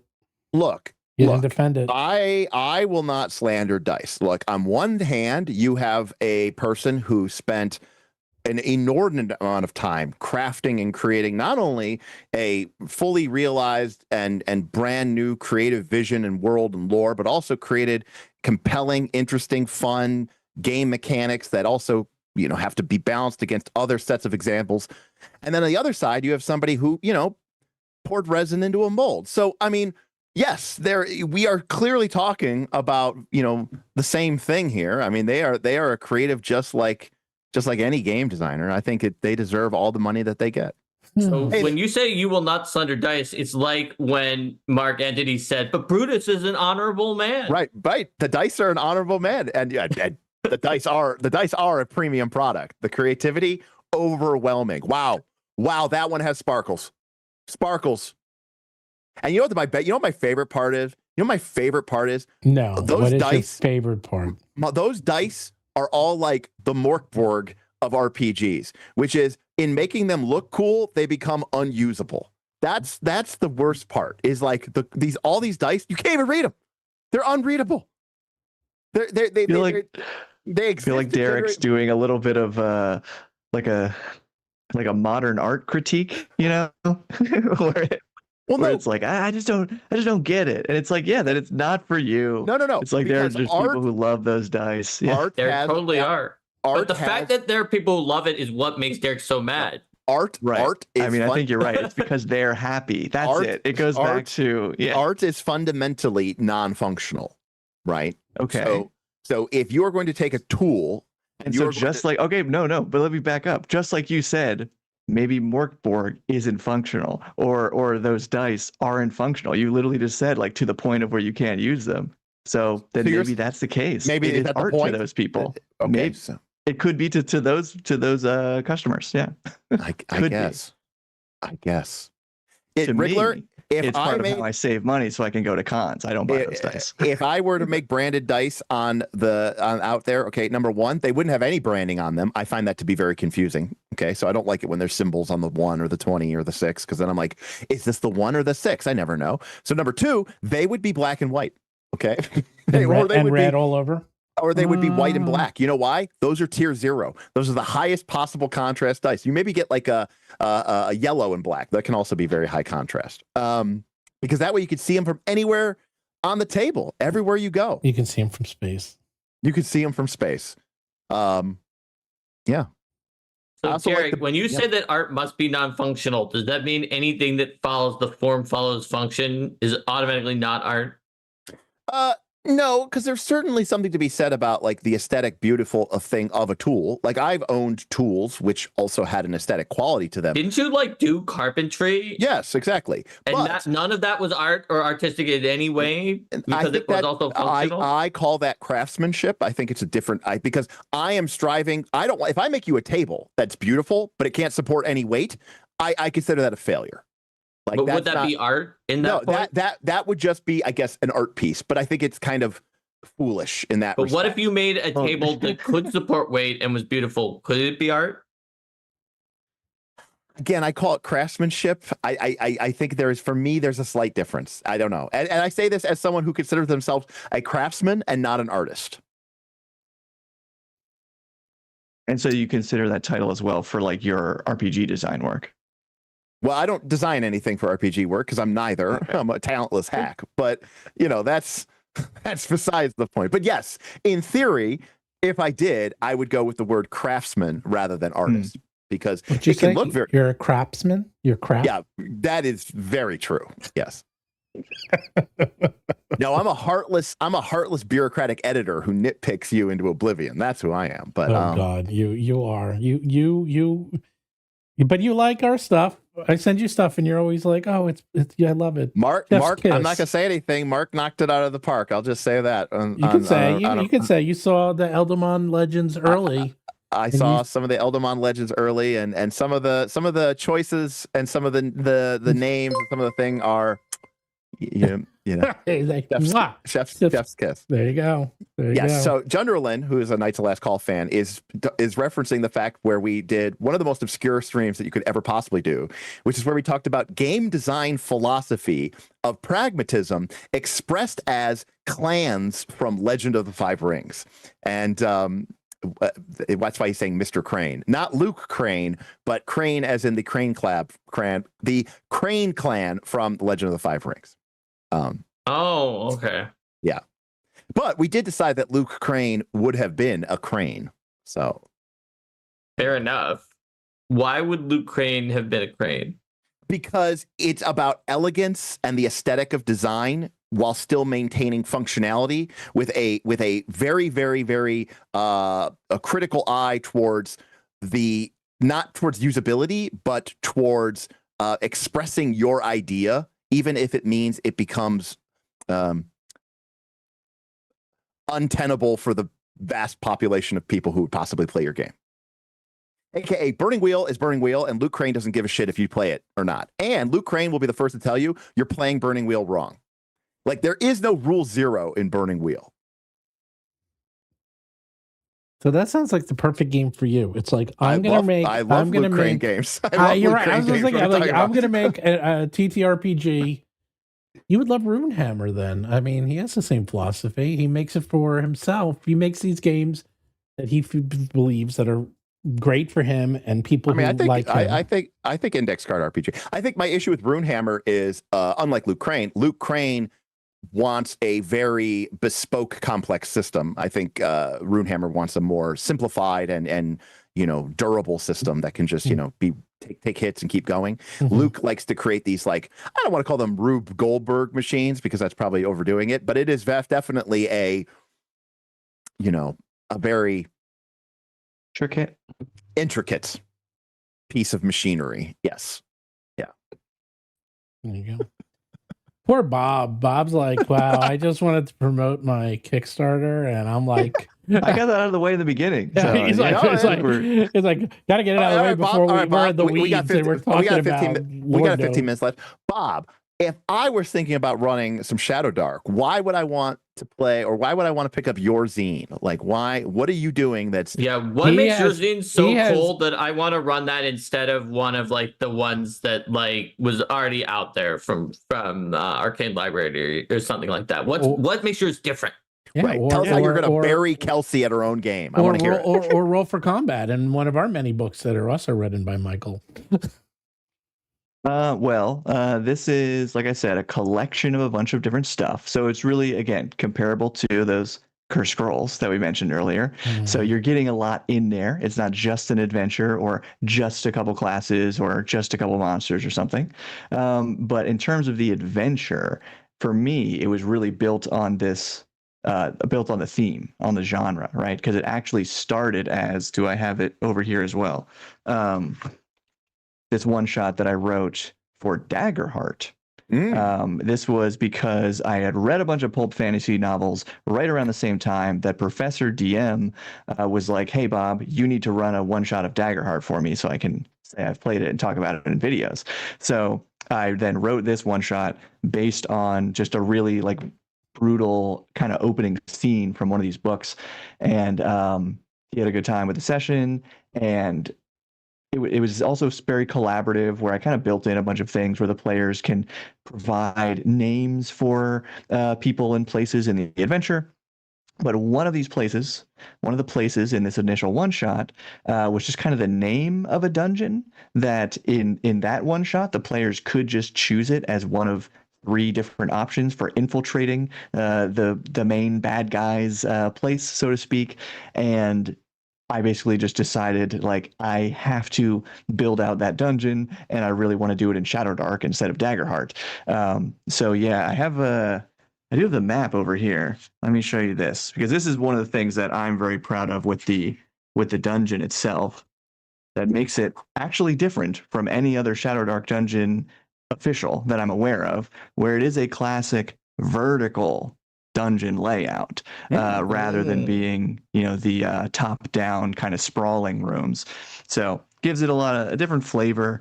Obviously a lot of going on in there, and the flavor mostly came from that inspiring name of it, the Coal Catacombs. So I also did some research on just like, what besides collapsing ceiling, what are some of the dangers of a coal mine? And so I built in a couple of these hazardous fumes, and then created different, obviously fantastical mushrooms that can be used to detect them and things like that. So yeah, to me, it's just a very cool, like, interconnected dungeon with lots of ways to explore it. Lots of things that, can go wrong in fun ways. And hopefully your players have fun exploring around there and trying to survive.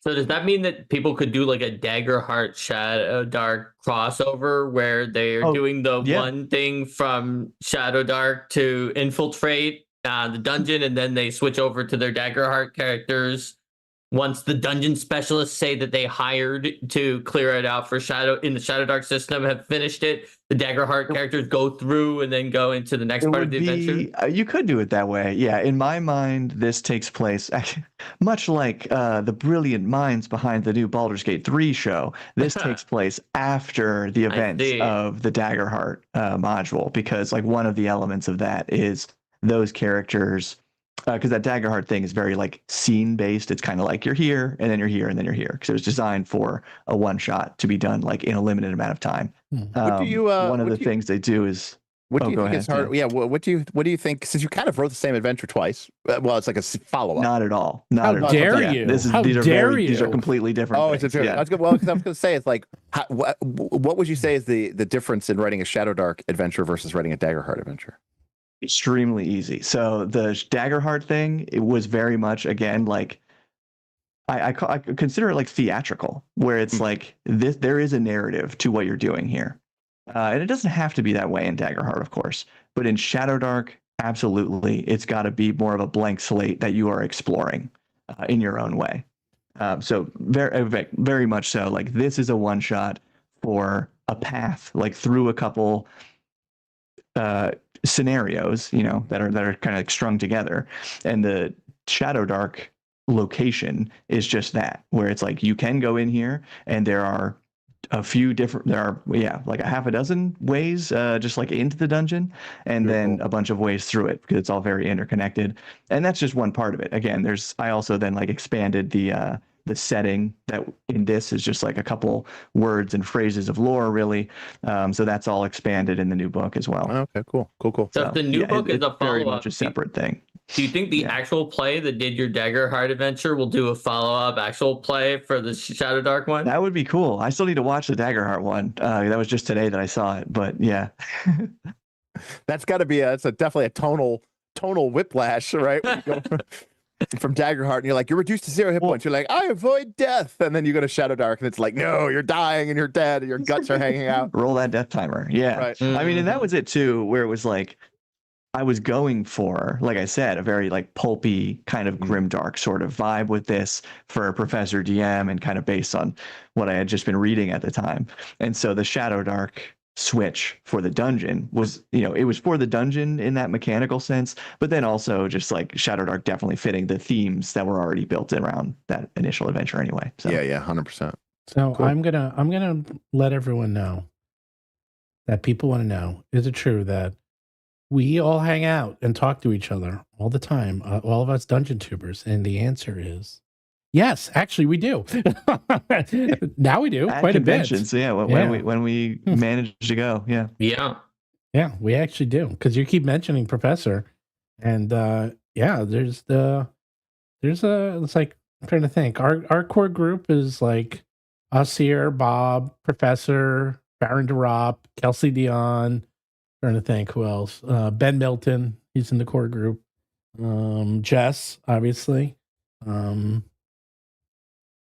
and Michael, it's very much a thing while. where like everybody kind of knows everybody. Yeah, because I feel like, you know, like you're describing your core, and I feel like my core has a lot of overlap with that. Right, you have a core that's a little different. Everyone has their exactly. own core. But then there's like some other branches there. So for sure. I saw a Nimble review on Questing Piece today. I was kind of surprised to see Nimble on Questing. And what I was shocked about, because like I have a Nimble video coming up soon that I'm working on this week, so I'm hoping it's going to be out next week in time is the plan. But it's because the Kickstarter is going on right now. So he reached out to me like, hey, do you want to make another video? I actually had one in mind that I've been thinking about. So I was like, yeah, let's do this. So it's going to be sponsored. And when I saw Ben's video, I was like, oh, okay, that's cool. He sponsored Ben too. But then very early on, Ben's like, I just happened, you know, I was just going to make this review anyway, and I saw they have this going on right now, so check it out. The timing there did really well, because he said it sold out, and the original core printing did, yeah. Wow. I mean, he came onto mind because he wanted he one of his patrons or whatever like that was like, oh, hey, you know, Derik looked at your game and he was basically like, how is this 5e compatible? And so like he wanted to come on and defend why he thought it was 5e compatible. And so he just, you know, but we ended up shooting shit. The funny thing is, I bought it. I told you that I bought it right when it came out. And then it was one of his first orders. And then he wrote me, I got it. And he wrote a long note basically saying, it's like, oh my God, why'd you order it for me? I would have given it to you for free. Here, he threw in all this free stuff for you. And I'm like, oh, okay. Yeah, no problem. I was like, I kind of just wanted to see. I'm like, I order stuff all the time. Trust me. So, yeah. I should get him on the show. I mean, he's doing pretty good. I see it actually right behind Steven there. It's right here. Yeah. Oh, yeah, there it is. Mine's up there. Yeah, and with but yeah, I got. But interestingly, the new Kickstarter does not have the 5e compatible sticker on it. No, I noticed really. that as well. Yeah, I noticed maybe- that as well. maybe And I it's think it's getting- it also was like as the dumber. game, takes on Correct. more of a life of its own. Got Yeah. a little Correct. Yes, map. that is definitely what it is. Got all But the also little too, I think books. it's I think it's to his benefit. I think the game has it's definitely I agree with him that for him 5e compatible means if you've played 5e D&D, you can pick this game up and start playing it. And that's I don't think that's what compatible usually means. I'm not going to say that it means that it's false, because that may be what it means to him.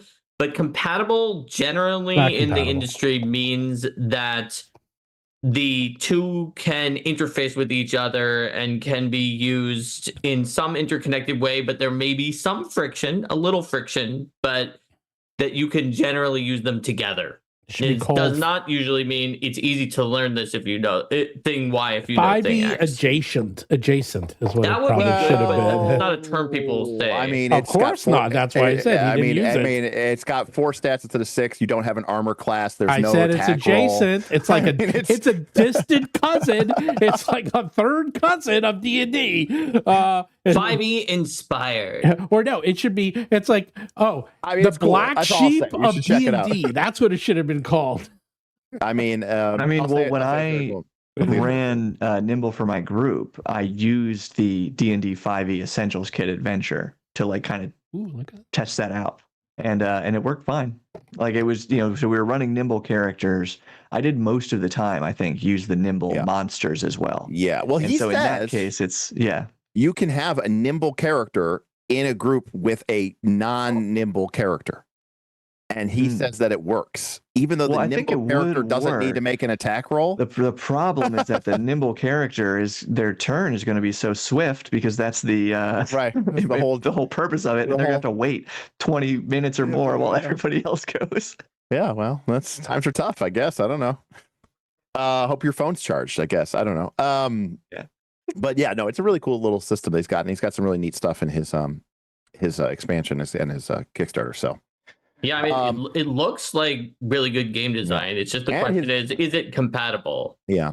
And if it's not, that's no big deal. And hey, he took the sticker off. So that might mean he has more confidence in it now without needing to rely on the reference to the big dog. Yeah, I think he got some, not pushback, but I think he got some, people who said, "Hey, by the way, I love your game, but I don't know that I will say even in the video that I'm working on this week, it's because I'm mostly talking about monsters, and I lead it with something like technically 5e compatible because it's like you can do it. It's just there would be a couple steps with it is mostly what you said, like the stats and like skills and things. It kind of has its own skills, its own conditions that all have analogies in 5th edition. But yeah. I think by that metric, Shadowdark may actually be 5e compatible. Oh, well, no. Okay, wait. Here's one other point that I think really Nimble has going for it in that sense, though, is the hit points do scale the same. Whereas with Shadowdark, like you're going to very quickly veer away and not be able to run 5e adventures. But it does have the same ability scores instead of 6. Yeah. And it has attack rolls and advantage. Right. True. Yeah. This is a beautiful rule book. I bet that if Michael Putlock and I got together, we could create, even he already almost has this in his monster creator builder guide, but we could create something that was even simpler to use than what he had, that would be like an automatic Shadowdark to 5e damage conversion tool. And then you could say it's compatible. But I think that it does to Shadowdark's core audience, claiming it to be compatible would actually be not be like an a bad upside. So they wouldn't want to do that. Whereas to Nimble's core audience, maybe it was an upside in the first. Do you know what game is definitely 5e compatible? 5e? Fruitful Void, the RPG. Oh, it's compatible with everything, right? It's compatible with 5e. I could put all the blurbs on there. Powered by the Apocalypse. Compatible with Shadowdark. Burning Wheel. 5e. Burnt by Brindlewood. Forged in the Dark. All of them. Whatever Paizo's is. I don't even know if Pathfinder has one. Found by Paths. I don't know if there's a... Yeah, they don't have a name for it. It's just Pathfinder compatible. Yeah, Pathfinder compatible. All right, there you go. Follow the path. That's not. Carved by Brindlewood. I said burned by. Carved by Brindlewood. That's all right, Derek. We need to make a fruitful Void RPG for a April Fool sometime. Yes, and by that you mean you. But yes. No, I'll be relying on you to write the. Tell you what, I will do the primary game mechanic. I'll write that. Yes, I'll be relying on you to write the snarky comments and like some of the like descriptive vibes text, and then and then I'll do the rest. Right. Don't think, just feel. Right. Vibes greater than all. Rule of cool. Right. Rule of cool is greater than rulings is greater than rules. That's going to be the thing. There you go. The only rule you should follow is the rule of cool. Anyways, yeah, it'll be chef's kiss. And then it'll have a very detailed combat system. Like it'll be completely nonsense. Very detailed combat system. They already have that. It's called Hackmaster. No, Hackmaster has a lot of complex rules for a lot of things. Oh, okay. So, all right. By the way, Hackmaster live play coming to my channel soon. You guys are going to finally see the brilliance and the beauty of a real-time TTRPG combat system, and it's quite the sight. Oh, look at Everyone takes their turn simultaneously. Lanced by Lancer by Jess. That's a good one. That's a good one, Jess. Well, you were on a real Lancer kick there, by the way. I know. It's a cool game, but that's a lot of game. 2-3 hour combats is not easy to take. Yeah. Well, I like the 2-3 hour combats, but as long as there's stuff to do. 2-3 hour combats is a hard sell. I'll tell you that. I don't know. And that is a game that quite literally has a completely different game system mechanic for combat versus not combat. Out of combat, it's kind of like a super go with the flow, almost kind of indie style game system. And then when you get into combat, it's like super crunchy. Yeah, just the thing, that's what Fruitful Void needs to be. Right, exactly. Well, because everybody's always like, like Brennan Lee Mulligan. Everyone's always just like, man, RPGs, man, it's all about the vibes. Just go with whatever works. But then it's like, oh no, but in combat, fuck all that shit. Like if we're rolling initiative, we're going in order, role playing's dead. Is it in the book? Then you can't do it. Like everyone's just like, everyone clamps that shit down real tight once initiative is rolled. I think that's even like the Brennan Lee Mulligan quote from a couple months ago. I think it is too. Yeah. This was like before they even announced like D&D for campaign 4. Yeah, just something along the lines of, well, I use this game because it has the rules I need for the thing that I don't want to be more flowy and freeform. Yeah. Yeah. So answer should be video game changed my mind. Super chat. That's what C. Saldariak said for the super chat. Perhaps our final super chat. Well, the good news is I think it is. Somebody was making a Lancer video game. You can go play it. I think it's in beta. I don't remember where it is. It might be on itch. There is a video game called Lancer, but it has nothing. No, but this is someone specifically making the Lancer rules. I know. But yeah, yes. That quote did launch 1,000 discourse tweets. I completely agree with you on that. When people are like, wow, "What do you mean?" No. Actually, so I have my final question of the evening because we haven't had Bob on in a while. Bob, what is your final take on Daggerheart now that you've had time to play it, digest it? Just Bob, on the game in general? Yeah, because you are our official Daggerheart correspondent for Roll for Combat. Right. Well, yeah, I mean, we're wrapping up our campaign that Grace has been running, probably our last session, like this weekend. And overall, it's like, would play again, but there's just definitely things I would want to simplify, like personally, for my style of how I like to run games. Yeah, I could see myself wanting to strip some things back, even though some people will say it's already like, oh, the narrative game. Like, I think it's actually a relatively crunchy system with the currencies going on and everything. So you can be a crunchy narrative game. It's sort of not the exact same access. I agree with you on that, Bob. Yeah. So yeah, there are things I would change, but I would totally play it again. But in my like limited ability to run different games, I'm definitely going to want to run other things first before I would get back to starting a campaign of that.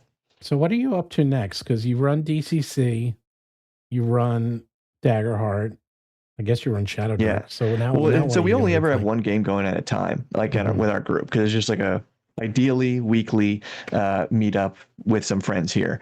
And so yeah, we've been doing Daggerheart for a while now. The next thing might actually be the 5th edition new starter set. because I really want to see like how those class cards actually play. Like I've talked them up. I think it's going to be great. It should be great, like based on other people's experience I've heard too. But I'm just curious what that actually turns out to look like. And then basically it's going to be a matter of, well, if we don't like these characters too much, we'll probably use Nimble and like finish out that adventure. But then I really want to go back to my, and this is something else my group was talking about because you just mentioned DCC, right? I had my DCC campaign going on for a while with this group. This was like a year ago already though. And they want to get back to that world and sort of what was going on there. But I think we're going to switch to Shadowdark for those characters because there were just some players in my group who I think do not necessarily love the extremities of the zaniness of DCC as much as some of the us other players in the group do. So we're going to rein it in a little bit. I'll raise my hand and say that would be me. I would definitely be pro Shadowdark over pro DCC. Yeah. What level It'll still have they? influence on the game for sure. But What level are they? Yeah, in terms of the characters and that sort of stuff. Yeah, Shadowdark. What level are they in Shadowdark? Well, they would be 3rd level. I'm saying we'd be taking our DCC characters. I know. And That's right. So that's what I was saying. So they're already going to be. All right, that's pretty good. That's like.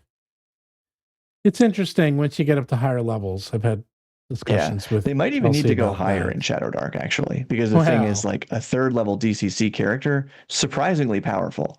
Even though they might not have a lot of hit points, they can do a lot. Character is pretty powerful too. Yeah. Like it.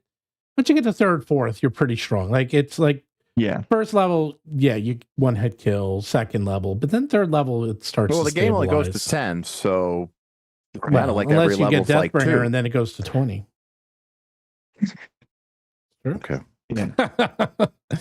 But I mean, Kelsey herself and I talked about it. It's like it does stabilize once you get to those mid levels. So, but I mean, like most of these games do, because it's like you have so few hit points. But you can like last a little bit longer. But I haven't played it that much at that much higher level though. I'd be curious to see like what it's like at level 7 or 8. Like a real high level. Like I've never played Shadowdark at anything close to that. So you're just grabbing oracles of fate flame or whatever they're called, and ripping them in half with your bare hands and throwing them apart. But watch out, your torch only lasts an hour.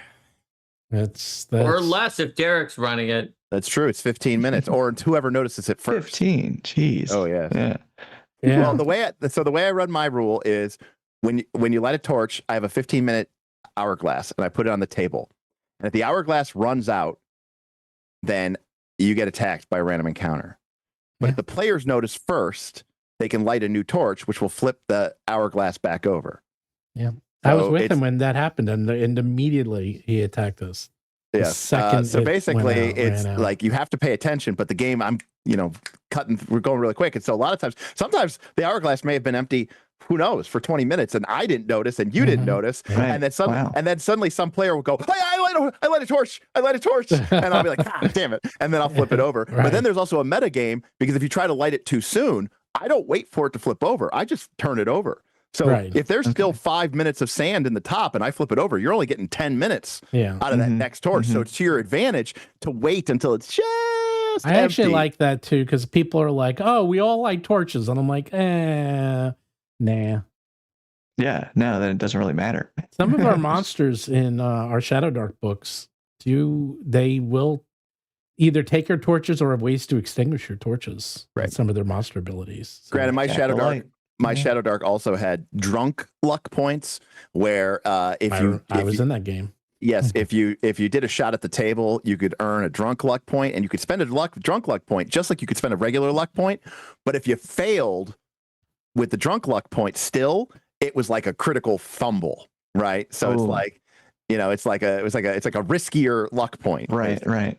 But you could earn them whenever you wanted to by drinking. So I will say I did have a good game of Shadowdark with Derik. Is that we were all there and we killed a monster, and it was a huge snake, and everyone is looking, and searching for stuff and looking for loot. And there was like 7 of us playing. And I'm just sitting there like this, shaking my head.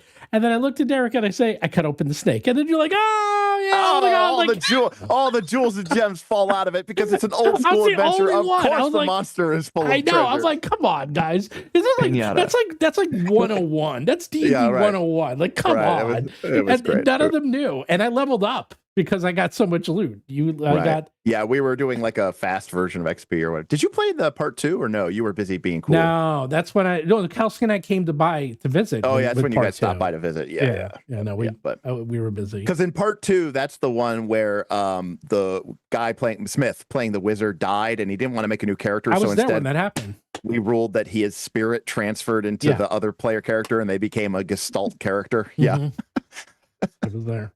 That was a crazy game. It was a crazy game. Cool. But speaking of crazy games, I need to prepare for my One Ring adventure. Yes. So I need to go to FedEx and ship the booth to Derek. Oh, right. Okay. Yeah, nice. Yeah. Well, then in that case, everyone, until next time, if you want to battle the zoo, you have to roll for combat. That was quick. See ya. Yeah. No. I guess I could be a fighter again. No. A wizard. I've been a wizard. Farts to that idea. I just want to play something where I can be the very best, like no one ever was. Whew, I know. I'll throw this legally distinct creature obtainment orb. Ugh.